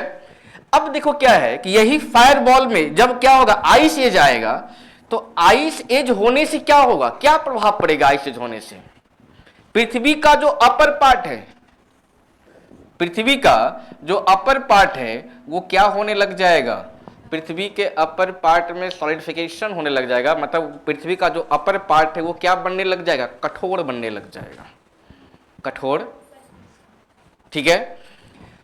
अच्छा, ऊपर का भाग तो बताओ ठंडा भी हो रहा है, कठोर भी हो रहा है, तो क्या पृथ्वी का जो इनर पार्ट है, क्या पृथ्वी का इनर पार्ट भी कूल हो रहा है क्या, नहीं। पृथ्वी का जो इनर पार्ट में टेम्परेचर भी हाई है और एनर्जी भी क्या रहेगी, हाई रहेगी। किसकी बनिस्पत में, अपर पार्ट में टेम्परेचर घट रहा है, एनर्जी भी क्या हो रही है, घट रही है। किसकी वजह से, आइस एज होने की वजह से। यहां तक समझ में आया या नहीं, पहले ये बताओ। वायुमंडल की उत्पत्ति, वायुमंडल की उत्पत्ति पढ़ने का मतलब है पृथ्वी की उत्पत्ति। पृथ्वी की उत्पत्ति क्या हम सभी ने देखा है, हम किसी ने नहीं देखा। इसका मतलब इसका जो सिद्धांत होगा वो सिद्धांत कैसा होगा, हाइपोथेटिकल। इसका मतलब कई सिद्धांत होंगे, ठीक है। सभी सिद्धांतों में हम किसको किसको अपना मतलब क्या, पृथ्वी के अध्ययन के लिए माने, तो जो सबसे वर्तमान, जो लेटेस्ट हो, जो सबसे क्या वेरीफाइड हो।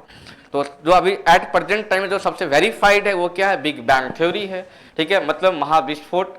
अब ये विस्फोट किस में हुआ, गॉड पार्ट के, जिसे हम हिग्स बोसॉन कहते हैं। इसका मतलब हिग्स बोसॉन में विस्फोट होने की वजह से पृथ्वी की क्या हुई, उत्पत्ति हुई, ठीक है। अब ये हिग्स बोसॉन में जब क्या विस्फोट हुआ, तो पृथ्वी के रूप में जो सामने दिखाई पड़ रहा है वो क्या, एक फायर बॉल है, ठीक है। फायर बॉल तो है, और पृथ्वी के चारों ओर कौन सा गैस भर गया है, हाइड्रोजन और हीलियम। लेकिन यह जो है वायुमंडल की संरचना को इस्टेब्लिश नहीं कर पाएगा। क्यों, दो कारण है। एक तो ये गैस सबसे क्या है, लाइट गैस है। उसके बाद क्या है, पृथ्वी में अभी गुरुत्वाकर्षण नहीं है। इसका मतलब वायुमंडल का निर्माण होते होते क्या रह गया ना होलवा। अब आगे क्या है, अब आगे पृथ्वी पर क्या आया, आइस एज। पृथ्वी पर आइस एज होने से क्या हुआ, पृथ्वी के इनर पार्ट में तो टेम्परेचर हाई ही रहा, पृथ्वी के भीतर जो है इनर पार्ट में, पृथ्वी के आंतरिक भाग में तापमान तो उच्च ही रहा, साथ ही साथ एनर्जी भी क्या रही, उच्च रही। लेकिन अपर पार्ट में क्या हो गया, टेम्परेचर कमा, एनर्जी क्या हो गया, घट गया, ठीक है। इसका मतलब है कि पृथ्वी का अपर पार्ट और इनर पार्ट, इन दोनों के बीच में क्या हो रहा है, टेम्परेचर इन्वर्जन, टेम्परेचर इन्वर्जन। अच्छा, टेम्परेचर इन्वर्जन होने की वजह से क्या होगा, एक प्रोसेस है, इसका नाम है डीगैसिंग का प्रोसेस।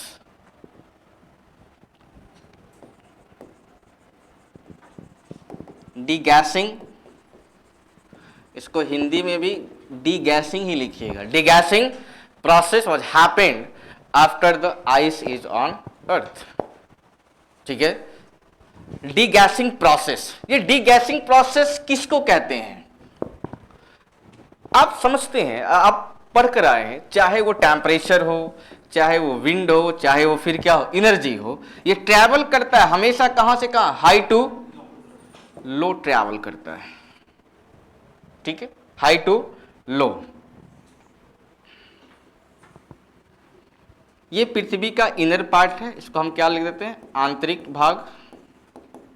ये क्या है, ऊपरी भाग, क्या लिखेंगे जी, बाह्य भाग। वेरी नाइस, धन्यवाद, बाह्य भाग, ठीक है। अब देखो क्या है, ये आंतरिक भाग से क्या जाएगा, ऊपर की तरफ एनर्जी, ठीक है, ऊपर की तरफ क्या जा रहा है, ये भाग अभी क्या हो रहा है, इस भाग में सॉलिडिफिकेशन हो रहा है और यही भाग आगे चलकर क्या बनेगा, क्रस्ट का निर्माण करेगा। ठीक है, जिस समय पृथ्वी बन रहा था उस समय पृथ्वी का लगभग टेम्परेचर कितना था, 6000 डिग्री सभी पॉइंट पर। तो पृथ्वी के इनर पार्ट पर टेम्परेचर कितना बना रहा, 6000, लेकिन अपर पार्ट पर घट करके कितना रह गया है, 5000। इसे क्या बोल रहे हैं हम, टेम्परेचर इन्वर्जन कर रहे हैं। ये टेम्परेचर इन्वर्जन क्या हुआ, कौन सा प्रोसेस, डीगैसिंग का प्रोसेस हुआ। इस डीगैसिंग के प्रोसेस से क्या हुआ, हल्के मेटल्स कहाँ चले गए, ऊपर, और हैवी मेटल्स कहाँ आने लग गए, नीचे की तरफ बैठने लग गए। ये हैवी मेटल्स थे ही क्या, निकेल और फेरस, निकेल और फेरस। ये निकेल और फेरस में कौन सा गुण होता है, मैग्नेटिक, हाँ चुंबकीय गुण। ठीक है, मैग्नेटिक कैरेक्टर इसमें होता है। ठीक है, और इसी मैग्नेटिक कैरेक्टर को ही हम क्या बोल रहे होते हैं, ग्रेविटेशन। इसका मतलब पृथ्वी पर जब आई क्या चीज, आइस एज, और इस आइस एज की होने से तापीय विलोमता की दशा बनी, टेम्परेचर इन्वर्जन की क्या बनी, दशा बनी। इस टेम्परेचर इन्वर्जन की दशा में क्या हुआ, डीगैसिंग का प्रोसेस। ये डीगैसिंग प्रोसेस में हुआ ही क्या, हल्के तत्व जो है कहाँ उठ गए, ऊपर, और जितने भी हैवी मेटल्स थे किसमें, पृथ्वी में, वो सारे के सारे कहाँ, पृथ्वी के सेंटर में जो है वो जमा होने लग गए। हैवी मेटल्स का मतलब क्या है, निकेल और फेरस। और ये निकेल और फेरस में कौन सा गुण होता है, मैग्नेटिक गुण। तो पृथ्वी के इसी मैग्नेटिक गुण को हम क्या बोल रहे होते हैं, ग्रेविटेशन। इसका मतलब है कि अब जो भी गैस बाहर निकलेगी उसको होल्ड करने में क्या है, पृथ्वी अब सक्षम हो पाया है। हाँ यार, अब सर समझिए कि पृथ्वी के अपर पार्ट में अभी भी टेम्परेचर कितना है, इसका मतलब यह कठोर तो हो रहा है किसकी तुलना में, लेकिन क्या यह वर्तमान की तरह स्ट्रांग है क्या, क्या आज के मतलब आज जो क्या है, पृथ्वी का जो क्रस्ट जो जितना हार्ड है, क्या इतना हार्ड रहा होगा 5000 डिग्री सेल्सियस में, नहीं। इसका मतलब है कि ये जो ऊपर जो एनर्जी ट्रैवल करता होगा वो पृथ्वी के अपर पार्ट को क्या करता होगा, उसमें दरार लाता होगा। हाँ या ना, एनर्जी आई ट्रैवल किया, किसमें फोर्स लगा रहा है, वो पृथ्वी के अपर पार्ट में फोर्स लगा रहा है। जब पृथ्वी का अपर पार्ट में फोर्स लगा रहा है, चूंकि यह इतना सॉलिड नहीं है आज की तरह कि इस एनर्जी को क्या कर ले, वो रोक ले। और आज भी देखिएगा कि जब ये एनर्जी हाई हो जाती है तो आज भी जो है पृथ्वी का क्या होता है, वो पार्ट को ब्रेक करके वो बाहर की तरफ निकल जाता है, जिसे हम क्या बोल रहे होते हैं, वॉल्केनिज्म। ठीक है, तो जब ये 5000 डिग्री सेल्सियस का जो तापमान है उसमें तो और क्या है, कमजोर है। हाँ, उस समय इनर पार्ट की तुलना में क्या है, वो ठंडा है, लेकिन 5000 डिग्री सेल्सियस किसी लोहे को भी गलाने में क्या है, वो सक्षम है। ठीक है, इसीलिए जब ये एनर्जी ऊपर से जब टकराया कहां पर, पृथ्वी के अपर पार्ट में, तो पृथ्वी के अपर पार्ट में क्या आया, ब्रेकडाउन। और ये ब्रेकडाउन करने से कितने चीजें बाहर आई, एक तो आपका क्या ये, अब चूंकि पृथ्वी के आंतरिक भाग में क्या है, ये मेल्ट मटेरियल, जिसे हम क्या बोल रहे होते हैं, मैग्मा। ठीक है, इसी से फिर क्या आया, वाटर वेपर, और इसी से क्या बना, फिर क्या बाहर आया, गैस। ठीक है, और ये ब्रेकडाउन होने से कौन सा प्रोसेस आया, क्या हुआ, वॉल्केनिक इरप्शन। वॉल्केनिक क्या हुई, इरप्शन। और ये वॉल्केनिक इरप्शन से क्या हुआ, मैग्मा बाहर आ रहा है, वाटर वेपर बाहर आ रहा है। ठीक है, और फिर गैसेज बाहर आ रहा है। ये गैस कौन कौन से गैस है, तो ध्यान दीजिएगा, ये नाइट्रोजन, कार्बन डाइऑक्साइड, उसके बाद क्या है, H2S, हाइड्रोजन सल्फाइड। ठीक है, अब समझिए इस बात को, यहाँ पर देखिए, मैग्मा को समझिए। मैग्मा में यही मैग्मा जब पृथ्वी के अपर पार्ट से आ जाता है तो हम इसे लावा बोल रहे होते हैं। लावा जब तक ये पृथ्वी के आंतरिक भाग में होता है तो हम इसे क्या बोलते हैं? मैग्मा। ठीक है, लेकिन जब यही मेल्ट मटेरियल जब बाहर निकल जाता है तो इसे हम क्या बोल रहे होते हैं? लावा। और इसी मैग्मा या लावा से आगे चलकर क्या बनता है? चाहे माउंटेन बना या प्लेटू बना या फिर क्या बनेगा? वो प्लेन बनेगा, मैदान बनेगा। ठीक है, तो आखिर मैग्मा का वह कौन सा गुण है? मैग्मा का वह आखिर कौन सा गुण है जो कभी या तो बना रहा है माउंटेन, कभी बना रहा है प्लेटू, कभी बना रहा है प्लेन्स? ठीक है, तो मैग्मा में एक मटेरियल का नाम है सिलिका। ये सिलिका की वजह से ही कभी क्या बन जाता है? माउंटेन, कभी क्या बन जाएगा? वो प्लेटू, और कभी क्या बन जाता है? तो जब मैग्मा में सिलिका की मात्रा क्या होगी? हाई होगी, तब क्या बनेगा? वो कैसे? सिलिका का गुण क्या है? सिलिका बहुत स्टिकी होता है। बहुत क्या है? वो स्टिकी है। मतलब क्या है? वो गाढ़ा है। मार भात नहीं खाए हो? हैं? बहुत बार। तो वो जो मतलब मार तो मारना नहीं, वो चावल को जब बॉयल करके जो रस क्या बच जाता है, वो जो वेस्ट वाटर बच जाता है, उसे हम क्या बोलते हैं गांव की भाषा में? मार कहते हैं। देखिए बहुत गाढ़ा होता है वो। ठीक है, तो चावल उसकी जो गढ़ापन, जो स्टिकनेस है, वो किस पर डिपेंड करता है? चावल पर। ठीक है, राइस जूस याद दिला रहे हो मुझे, वो भी एक लम्हा था। जब मानो या ना मानो, वो सब चीज़ें जो है इंसान को और क्या हैप्पीनेस देता है। वो भले उस समय बहुत एम्बैरेसिंग था, ये आज सोचते हैं कितने बेवकूफ़ बने होंगे हम। हाय राम। ठीक है, मार पीने में, मतलब फ्लाइट में जाओ और 350 का एक कप मार पियो, ये बहुत बढ़िया है। अब देखो, चूंकि हमसे हो गया तो तुम टीचर होने के बाद सपोर्ट नहीं, जो गलत वो गलत है, जो गलत है वो गलत है, चाहे हम रहे चाहे कोई रहे। पूरा फ्लाइट नहीं पी रहा है, सब जो हम ले सब देख रहा है हमें, मतलब कुछ तो अच्छा चीज होगा भाई जो सब घूर के देख रहा है। एक जब सिप मैंने लिया तो समझ में आ गया कि लोग क्यों मुझे देख रहे थे। तो संजोग अच्छा था कि लखनऊ लेआउट था और लखनऊ ऑलमोस्ट लखनऊ पहुंच चुके थे। ठीक है, जो बच गया, वरना पूरे दिल्ली तक वो मेरा जो है कैसे बचते हम। ठीक है, एम्बैरेसिंग बहुत खराब चीज होता है। जैसे फर्स्ट टाइम जब आया था टीचर्स डे तो लग गया हमें बोलने हैप्पी टीचर्स डे। जब मालूम चला कि फिर हम मुंह छुपाते। देखो क्या ना, मेरी एक्सपीरियंस क्या वो बहुत क्या शून्य लेवल से है, 0 से उठा हुआ है। ठीक है, आप देखिए चाहे वो सब, चाहे मेरे पढ़ने में हो, रहन सहन में, वो सब क्या है 0 लेवल से है। क्यों? घर में रहे नहीं जो सोशल नॉलेज आएगा। आज भी क्या, चूंकि मेरा भाई है, वो चूंकि गांव में ही रहा, वो उसके पास सोशल विल पावर है। ठीक है, कोई आदमी आएंगे तो कैसे वो रिएक्ट करना है। तो एक चूंकि हाल ही में जो है मेरी माँ का जो है पुण्यतिथि था, उस पर कुछ मिठाई वगैरह बने, तो मुझे पता है कि जो ओल्ड एजर्स है उनको मिठाई नहीं चाहिए। क्यों? क्योंकि वो शुगर है। मेरा भाई आया जो उसे खिला दिया उसको। अब तुझे पता हमसे अधिक नाम है किसका? मेरे भाई का।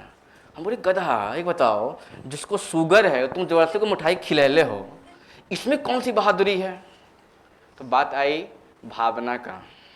तो हम लोग में क्या है, सोशल विल वो पावर है ही नहीं। हम लोग उतना ही बोलते हैं जितना पूछा जाता है। गांव में क्या है, फ्री में सलाह दीजिए, किसी को टोक दीजिए। मेरी हैबिट है ही नहीं किसी को टोकने का यार। ठीक है, वो लोग ठोक देता है जनरली। ठीक है, खैर छोड़ो, हटाओ। कहाँ थे हम लोग? हाँ, वॉल्केनिक इरप्शन। वॉल्केनिक इरप्शन से क्या हुआ? 3 चीज़ें बाहर आई। वो 3 चीज़ें क्या है बाहर आई? एक है आपका मैग्मा, एक है आपका क्या वाटर वेपर, और एक है क्या आपका, देखिए सबका रोल है एटमॉस्फेयर बनाने में। ठीक है, सबका क्या रोल है, हम आपको सिखा क्यों रहे हैं ये, पहले इसको समझिए कि जो मैग्मा है, उसी मैग्मा से कभी पर्वत, उसी मैग्मा से कभी पठार, उसी मैग्मा से कभी प्लेन्स। कैसे? Due to silica. सिलिका का गुण क्या है?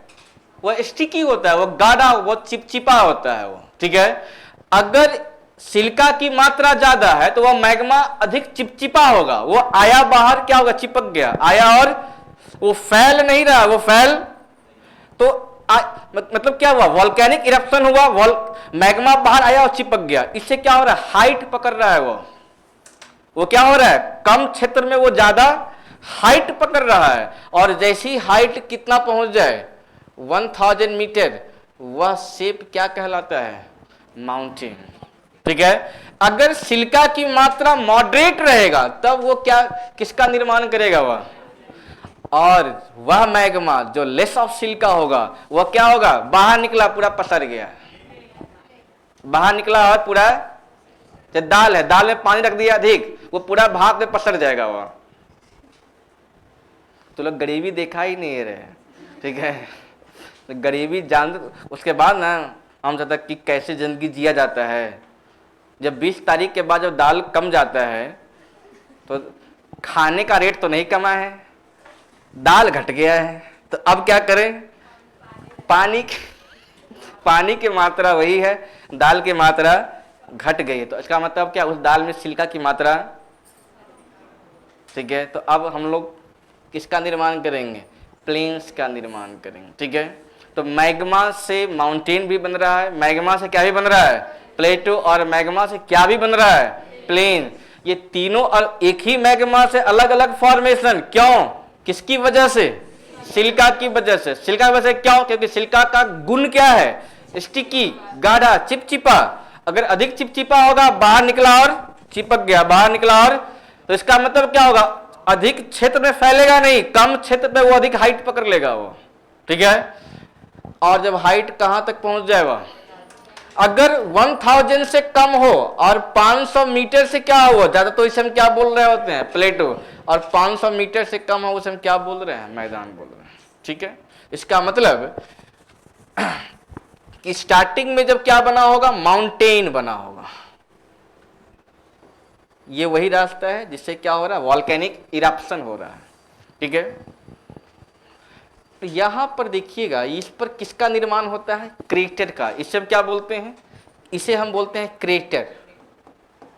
हिंदी में भी क्रेटर और इंग्लिश में भी क्या होता है, क्रेटर ही है। ठीक है, तो ज्वालामुखी पर्वत के ऊपर किसका निर्माण होता है, क्रेटर का। अब जरा सा मुझे बताइए कि पृथ्वी के बाहर क्या है, आइस एज, वाटर वेपर निकला है, टेम्परेचर डाउन होने की वजह से क्या होगा, कंडेंसेशन, मतलब क्या होगा, संघनन,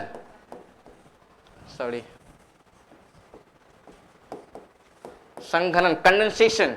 ठीक है, और कंडेंसेशन के बाद क्या होती है, प्रेसिपिटेशन। ठीक है, तो संवहन के बाद क्या हो रही है, वर्षण। वर्षण, ये बताओ जब इस पर वर्षण होगा, ठीक है, तो बताओ यही क्रेटर वाटर सोर्स बनेगा या नहीं बन जाएगा ना, तो यहां पर क्या होगा, झील का निर्माण होगा। ठीक है, और इसके चारों तरफ कौन सा गैस है, nitrogen, carbon dioxide plus hydrogen sulphide.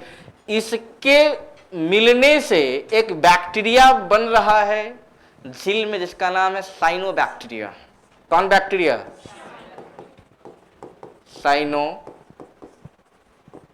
Cyanobacteria. देखिएगा अभी तक ऑक्सीजन नहीं आया है, ऑक्सीजन नहीं आया है। ये साइनोबैक्टीरिया क्या करेगा, कार्बन डाइऑक्साइड इसके पास है, इसको मिल क्या रहा है, सनलाइट। ठीक है, सनलाइट के प्रेजेंस में ये क्या करेगा, फोटोसिंथेसिस। ठीक है, और इससे क्या आ गया, आपके वायुमंडल में ऑक्सीजन आ गया। ये पूरा सिनारियो समझ पाए आप, वायुमंडल की उत्पत्ति। वायुमंडल की उत्पत्ति से पहले आपको क्या जाननी है, पृथ्वी की उत्पत्ति। पृथ्वी की उत्पत्ति किस थ्योरी पर बेस्ड है, बिग बैंग थ्योरी। ठीक है, बिग बैंग थ्योरी से जब पृथ्वी क्या हुआ, बना, उसे क्या बना, वो फायरबॉल, आग का गोला। ठीक है, पृथ्वी के जब क्या होता है, विस्फोट होता है, तब गैस रिलीज होती है। ठीक है, और जैसा कि आपको पता है, चाहे हाइड्रोजन की बात करें या हीलियम की बात करें, ये सब क्या है, एटॉमिक गैसेज हैं। ये सब क्या है, एटॉमिक गैसेज हैं, ठीक है। विस्फोट करने में ये सब क्या होते हैं, हेल्पिंग एलिमेंट्स होते हैं ये, ठीक है।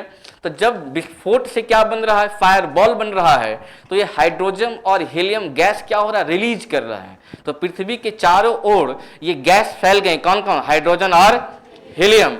लेकिन ये गैसें जो है बहुत लाइट होती हैं, लाइट होने की वजह से ये क्या हो गया, पृथ्वी से स्कैप कर गया टुवर्ड्स स्पेस, ठीक है। साथ ही साथ और भी क्या थे कारण जो पृथ्वी से स्कैप कर रहे हैं, क्योंकि पृथ्वी में अभी ग्रेविटी नहीं है, तो पृथ्वी उसको होल्ड पृथ्वी इसको होल्ड नहीं कर पा रहा है, ठीक है। इसलिए वायुमंडल का निर्माण हो तो रहा था, होते होते क्या रह गया, ये किसकी कमी की वजह से, lack of gravity and lack of rigidity and क्या बोल सकते हैं, वेट, ठीक है। अब आगे चल करके क्या हुआ कि पृथ्वी किसकी चपेट में आया, आइस एज की चपेट में, ठीक है। पृथ्वी पर आइस एज आने से हुआ क्या, पृथ्वी का इनर पार्ट तो टेम्परेचर में बरकरार ही रहा, एनर्जी तो बरकरार ही रहा, लेकिन टेम्परेचर डाउन हुआ किसका, अपर पार्ट का टेम्परेचर भी डाउन हुआ और एनर्जी भी क्या हुआ, डाउन। इससे क्या हुआ, टेम्परेचर इन्वर्जन, कोई रटने वाली चीज है ही नहीं है, ठीक है। ये टेम्परेचर इन्वर्जन से क्या हुआ, कौन सा प्रोसेस, डीगैसिंग प्रोसेस, ठीक है।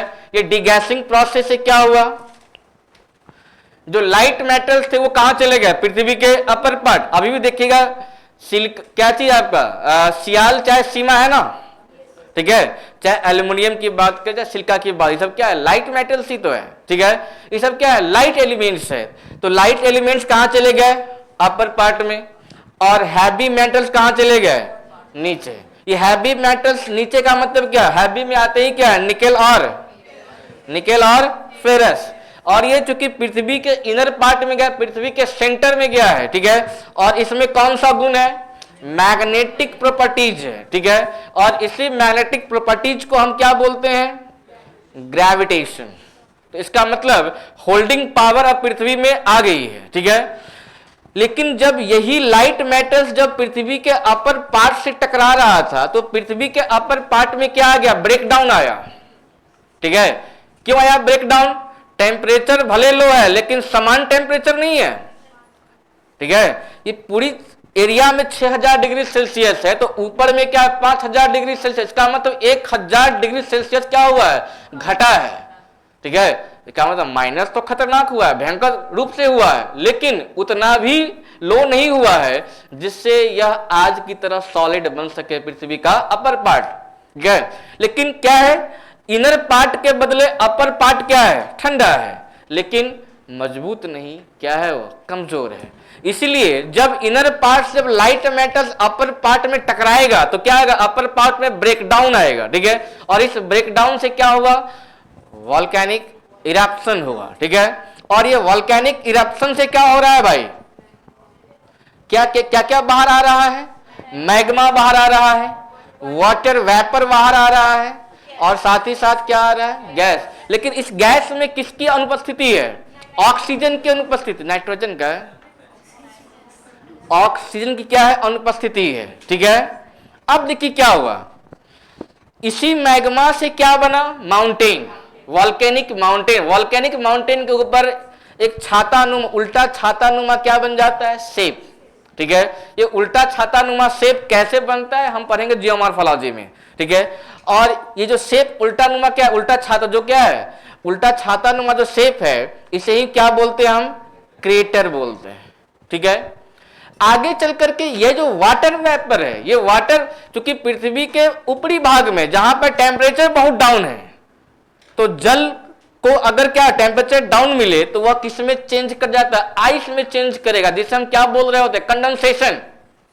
अरे पढ़े नहीं हो क्या, जब आप किसी जल को आप जो है 0 डिग्री टेम्परेचर से कम ले जाइए तो क्या होता है, फ्रीज करता है, ठीक है। इसे हम क्या बोल रहे होते हैं, फ्रीजिंग। जिस पॉइंट पर जमता है उसे बोलते हैं फ्रीजिंग पॉइंट बोलते हैं, जो जमने की जो क्या है प्रोसेस है उसको क्या बोलते हैं, कंडेंसेशन कहते हैं, ठीक है। और इसी कंडेंसेशन की वजह से आगे चलकर क्या हुआ, प्रेसिपिटेशन, वर्षण हुआ, और ये वर्षण के कारण जो उल्टा छाता था ये क्या बन गया, अभी जलीय भाग झील का, वाटर सोर्स का निर्माण कर रहा है, ठीक है। कहा जाता है कई लाखों सालों तक क्या हुई, लगातार वर्षा होते रही, और ये कहा जाता है कि इसी सब क्या मिल जाने से एक बड़ा वाटर सोर्स बना, जिसे हम ओशियन कहते हैं आज, ठीक है। लेकिन अभी आप ओशियन पर मत जाइए, अभी आप आइए सिर्फ क्या एक क्रेटर पर ही रहिए, ठीक है। अब इसी क्रेटर पर क्या हुआ, जल आया, चारों तरफ कौन सा गैस है, चाहे वो नाइट्रोजन है, CO2 है, H2S है। जब ये सारे गैस आपस में क्या हुए, कंबाइन किए, तो एक आपस में गैस कंबाइन करके किस बैक्टीरिया को बनाया, साइनोबैक्टीरिया, ठीक है। और ये साइनोबैक्टीरिया क्या किया, इसके पास क्या क्या है, कार्बन डाइऑक्साइड है, सनलाइट मिल गया इसको, ठीक है। तो ये क्या कर लिया, ये फोटोसिंथेसिस कर लिया, ठीक है। और जिसकी वजह से ऑक्सीजन क्या किया, रिलीज किया, ठीक है।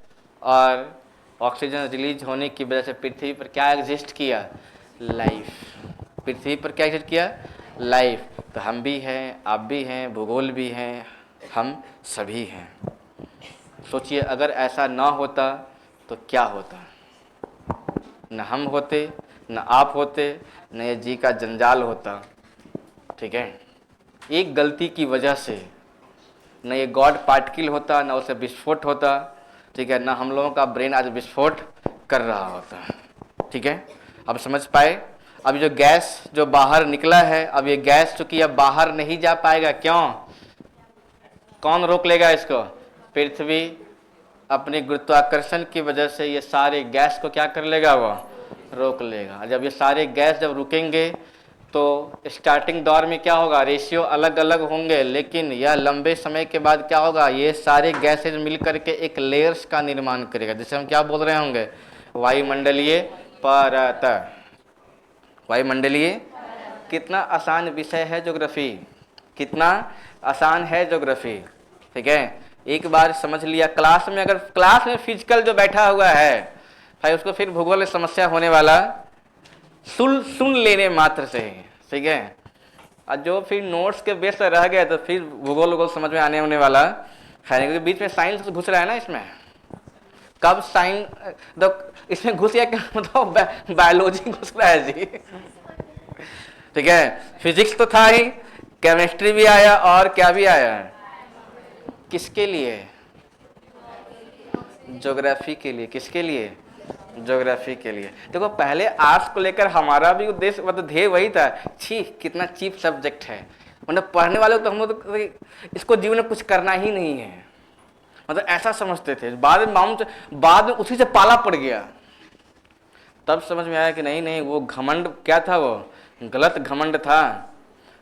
ज्योग्राफी को समझने क्या आया, फिजिक्स, केमिस्ट्री, बायोलॉजी। बताओ साइनोबैक्टीरिया ना आता, ना फोटोसिंथेसिस होता, ना O2 आता, ना हम लोग, इसका मतलब बायोलॉजी की उत्पत्ति भी कहां से हो रही है, लाइफ एग्जिस्ट हो रहा है ना जी यहां से। तो भूगोल सिर्फ आपको भूगोल ही नहीं, कई विषय पढ़ाता है। भूगोल पर मगर मजबूती है, हिस्ट्री भी अपने हाथ में, साइंस भी है, बायोलॉजी भी अपने हैंड में है, इकोनॉमी तो हैंड में है ही। भारत की भौगोलिक स्थिति ही भारत को क्या बनाई, गोल्डन स्पैरो, ठीक है। भारत की भौगोलिक स्थिति ही भारत को क्या बनाई, भारत की केमिस्ट्री बनाई क्या, भारत का मैथमेटिक्स, भारत का बायोलॉजी नहीं, क्या, भारत का भौगोलिक स्थिति। इसलिए हम क्या थे, जिस समय पूरे विश्व में लोग पैर पे उछल कूद रहे थे, हम यहाँ पर सिविलाइजेशन क्या था, यहाँ पर सभ्यता का विकास हो रहा है, ठीक है। वो लोग सिखाएगा हमको जी, वेस्टर्न वाले, लेकिन हम लोग क्या हो गए आगे चल करके, लैक ऑफ यूनिटी और ब्रिटिश के चंगुल में फंस करके रह गए। खैर छोड़िए, ज्योग्राफी हमें ये नहीं सिखाता किसी सीमा में। ज्योग्राफी का मतलब क्या है, क्या बिहार, क्या भारत, क्या विश्व, ये पूरा ब्रह्मांड क्या है अपना है। क्यों, ब्रह्मांड का अध्ययन करना है आगे चल करके आपको, ठीक है। समझ पाए वायुमंडल की उत्पत्ति। अच्छा तो अब अगर आपको लिखने को मिले कि वायुमंडल किसे कहते हैं, तो आप क्या लिख सकते हो, वह गैसों का आवरण जो पृथ्वी के चारों ओर पृथ्वी के गुरुत्वाकर्षण बल से क्या है, बंधा है या घिरा है, ठीक है, तो हम उसे क्या बोलते हैं? वायुमंडल। बताओ, वायुमंडल का निर्माण एक फेज में हुआ, कई फेज हुए इसमें? फर्स्ट फेज में सिर्फ और सिर्फ कौन सा गैस आया? हाइड्रोजन, नाइट्रोजन, हाइड्रोजन और हीलियम। फिर क्या आया? Nitrogen, CO2 and hydrogen sulphide. ठीक है, बताओ, जो मेरा जीवनदायक गैस है, क्या वो पृथ्वी के उत्पत्ति होते ही आ गया या अंतिम दौर में बना? यह अंतिम दौर में बना। किसकी वजह से? तो आप लोग किसको कोसिए? साइनोबैक्टीरिया को कोसिए कि भाई तू क्यों आया। God particle. और चले जाइए ऊपर। ठीक है, तो अब लिखिए वायुमंडलीय लेयर्स। टाइम हो गया क्या जी? टाइम अभी है, 1 घंटा है। क्यों सब जेनोसाइड करवा रहे हो सबको? वायुमंडल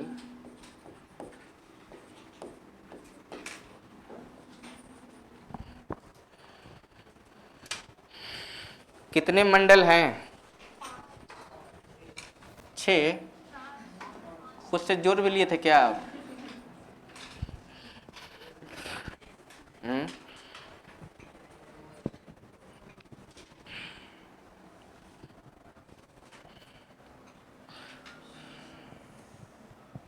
देखिए, इसको अगर मैं मानूं नॉर्थ पोल, इसको मैं मानूं साउथ पोल, तो मध्य का भाग क्या हो जाएगा? इक्वेटर। ठीक है, समझ ध्यान से। यहाँ से यहाँ का गुण क्या होगा? और यहाँ से यहाँ, दोनों आपस में क्या होंगे? समान होंगे। समान होगा ना। इसका मतलब अगर वायुमंडल को या तो इधर से, नहीं, या तो इधर से एक कोई ग्राफ अगर हम लें, तो पृथ्वी के संपूर्ण वायुमंडलीय परत का अध्ययन हम कर सकते हैं। ठीक है, तो मैं क्या करता हूँ, यहाँ पर एक फेज लेता हूँ इस प्रकार। ये आपका कौन सा डिग्री है? 0 डिग्री है। इसको हम मान लेते हैं पोल। आपके अनुसार साउथ मानिए तो, या फिर नॉर्थ मानिए तो, ये आपकी क्या इच्छा है, उत्तरी ध्रुव या फिर दक्षिणी ध्रुव। ठीक है जी। तो पहला मंडल कौन सा है? क्षोभ मंडल। इसको क्या कहते हैं हम? ट्रोपोस्फेयर। उसके बाद कौन सा मंडल है?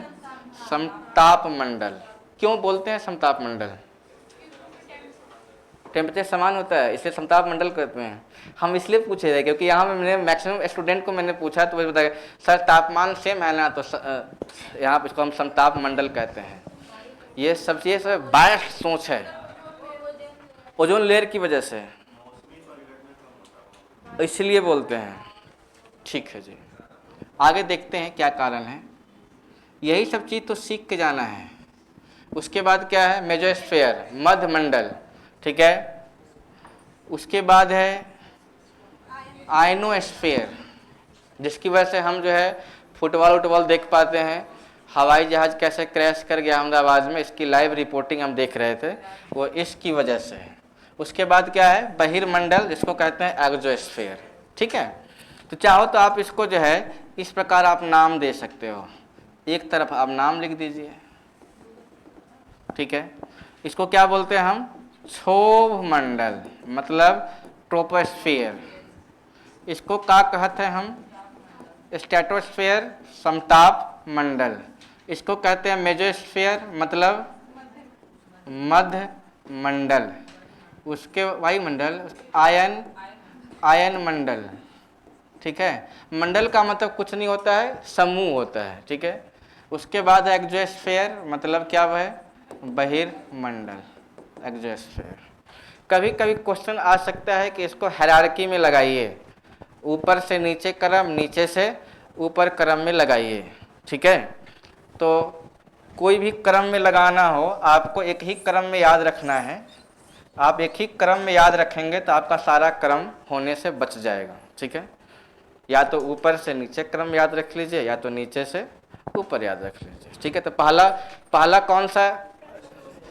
क्षोभ मंडल, troposphere, stratosphere, mesosphere, ionosphere, exosphere. ठीक है जी। ये आप देख रहे हैं ठीक ठीक हम लाइन खींच रखे हैं, लाइन टेढ़ा नहीं है। टेढ़ा खींचने के पीछे क्या है, क्षोभ मंडल का झुकाव कहाँ पर है, पोल पर है, और सबसे ज़्यादा स्प्रेड कहाँ पर है, या इक्वेटर पर है।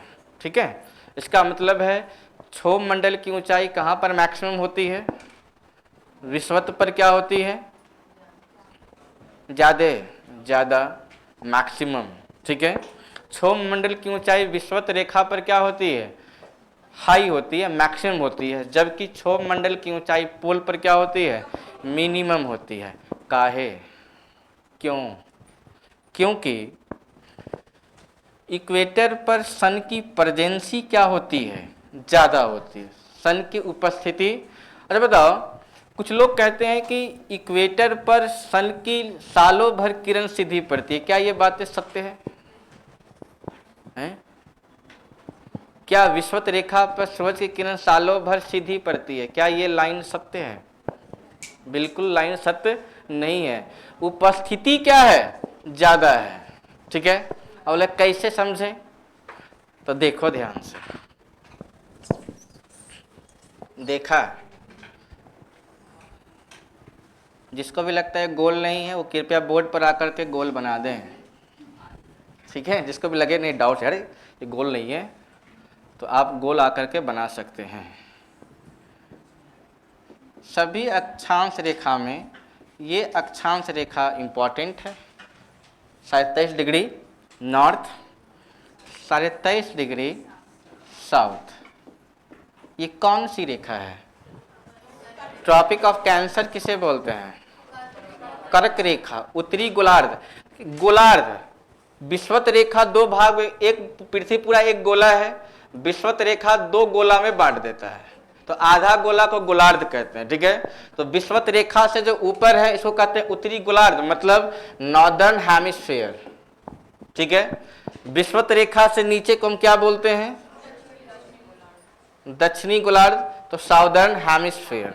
तो नॉर्दर्न हेमिस्फीयर में 23.5 डिग्री जो क्या है अक्षांश रेखा, इसको क्या बोलते हैं? ट्रॉपिक ऑफ कैंसर, मीन्स कौन सा रेखा? कर्क रेखा।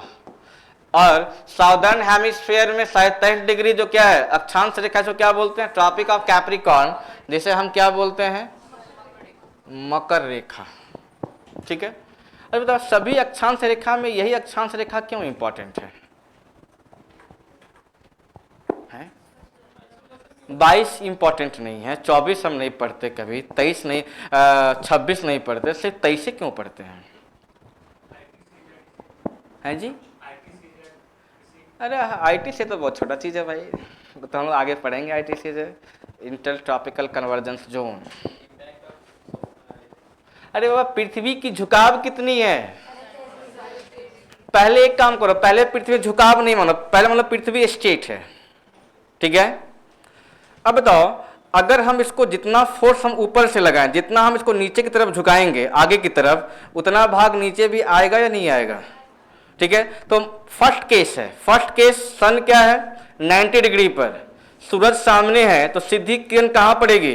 विषुवत रेखा पे, हाँ या ना?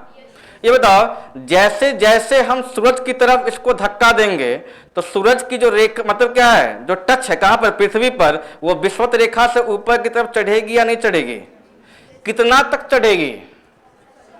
23.5 डिग्री तक चढ़ेगी। आज जैसे ही बताओ पृथ्वी लेकिन घूम भी तो रही है, पृथ्वी घूम भी तो रही है, तो जब ये सामने था तो 23.5 डिग्री तक, और जब ये पीछे भी आएगा तो नीचे की तरफ अब आएगा, तो नीचे की तरफ कितना तक आएगा अब?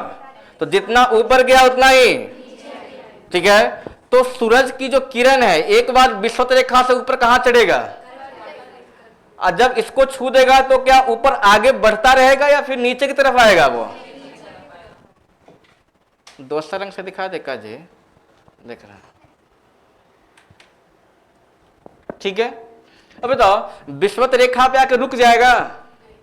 विषुवत रेखा पे आकर रुक जाएगा? नहीं, क्यों? पृथ्वी रुकी हुई है क्या? नहीं, तो बतावा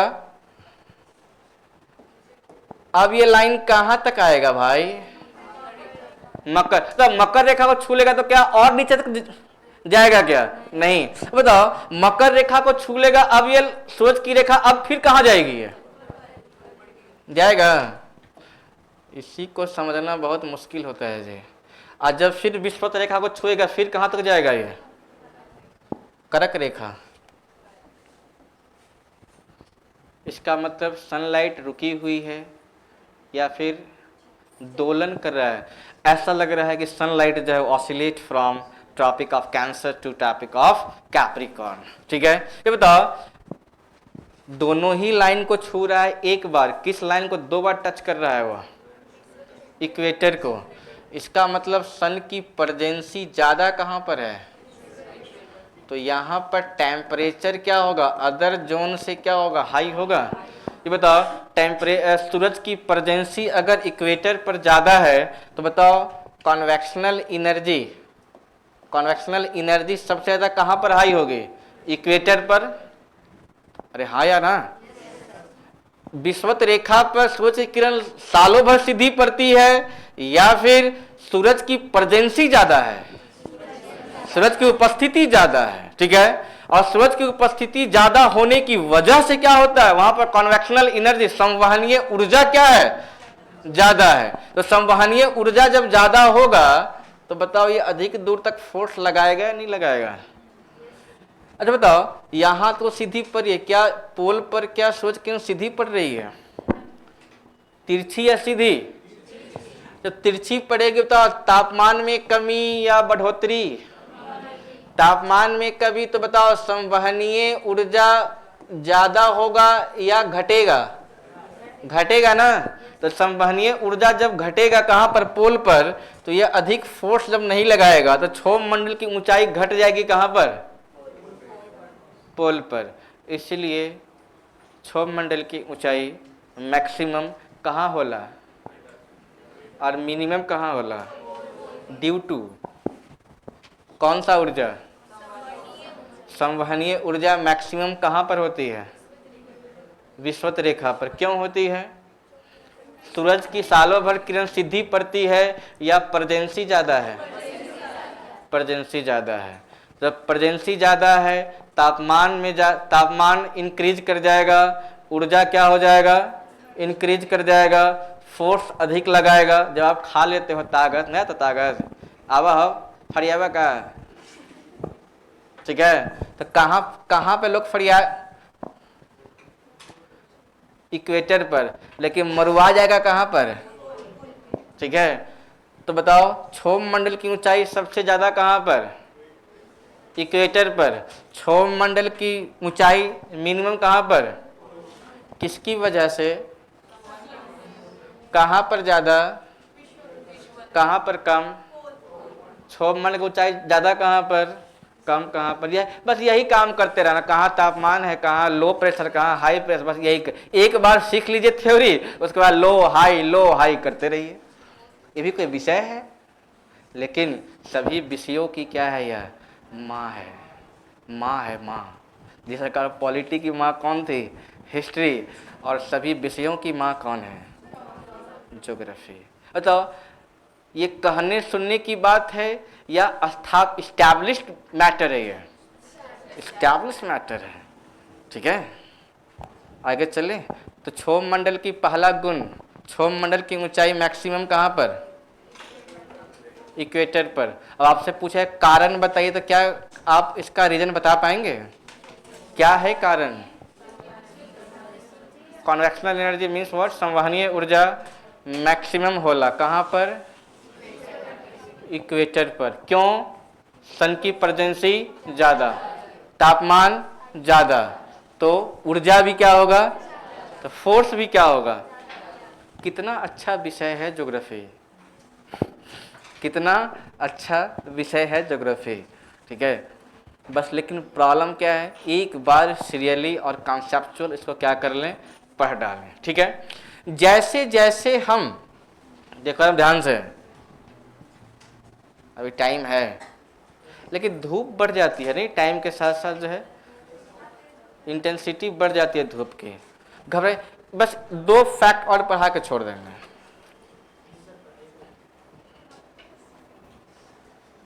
तुम लोग खुद जो है खा पी कर बैठे हो चला हैं? अच्छा तो मंगवा लो ना फिर, क्या कहाँ कहाँ गए वो, बोलिए।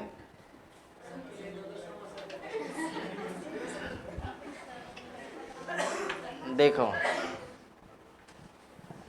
पार्टी ले लो यार, बोलो उसको। हम जाए आप दुकान में खिलाओ छाना समोसा। मेरा तो बर्थडे से रुख ही क्या होता है, ठीक है। चलो देखो ध्यान से। हाँ, जैसे ऊंचाई के साथ तापमान में क्या आती है, गिरावट। क्षोभ मंडल में जैसे जैसे आप हाइट पर जाएंगे टेम्परेचर में क्या आ जाती है, गिरावट आ जाती है, ठीक है। And all the weathering events, जितने भी मौसमी परिघटना है, जितने भी क्या है मौसमी परिघटना, ठीक है, all the weathering events are happen in this. अब सबका ध्यान कहाँ चलेगा, समोसा, अरे समोसा से नीचे लाओ यार। समोसा आ जाएगा भाई।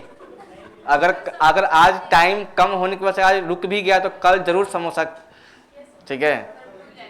हैं? नहीं नहीं भूलेंगे नहीं, ठीक है। हैंडराइटिंग अच्छा। बहुत बहुत धन्यवाद। फिर भी सबका क्वांटिटी सेम ही रहेगा। ठीक है, ओके। अब देखिए क्या मौसमी परिघटनाएं, जितने भी क्या मौसमी परिघटनाएं कहाँ पर हो रही हैं, क्षोभ मंडल में। अब बताओ अगर मौसमी परिघटनाएं हो रही कहाँ पर, क्षोभ मंडल में, तो जहाज कहाँ पर उड़ाया जाए, क्षोभ मंडल में या फिर क्षोभ मंडल से ऊपर, क्षोभ मंडल से ऊपर, क्षोभ मंडल में नहीं। क्यों, मौसमी परिघटना से लड़ने के लिए उसके पास फ्यूल भी ज़्यादा खर्च होगा, ठीक है, और क्रैश होने की क्या है संभावना ज़्यादा है। इसलिए जो है फ्लाइट टेक ऑफ के साथ ही कहाँ पहुँच जाता है वो। अब इसमें भी कि समताप मंडल में सबसे ऊपर कहाँ ना हो, तो जितना ऊपर लेकर जाएगा प्रॉपर्टीज तो सेम मिलेगा, प्रॉपर्टी तो, लेकिन हाइट बढ़ाने में एनर्जी क्या होता है, ईंधन क्या हो ज़्यादा खर्च। और आपको जान के हैरानी होगी कि उस पायलट को बोनस दिया जाता है जो सबसे कम एनर्जी से कम ईंधन खर्च करता है। 3 फ्लैप्स होते हैं, first flaps, second flaps and third flaps, ठीक है। तो पायलट लोगों का जो क्या बनता है, बोनस जो बनता है वो फ्लैप्स पर ही बनता है। कोई पायलट कितने कम फ्लैप्स पर जो है फ्लाइट को लैंड करवाता है, और इसी चक्कर में कभी मैंने तो कई बार देखा प्लेन को क्रैश होते हुए कि बोनस के चक्कर में सेकेंडरी फ्लैप्स पर लैंड करवा दिया, मालूम चला कि पार कर गया है, स्पीड मेंटेन ही नहीं हो पाया, ठीक है। तो क्षोभ मंडल में 2-3 चीज बात आप याद रखिए। पहली बात है कि क्षोभ मंडल की ऊंचाई मैक्सिमम कहाँ पर है, इक्वेटर पर। मिनिमम कहाँ पर है, इक्वेटर पर। मैक्सिमम क्यों है,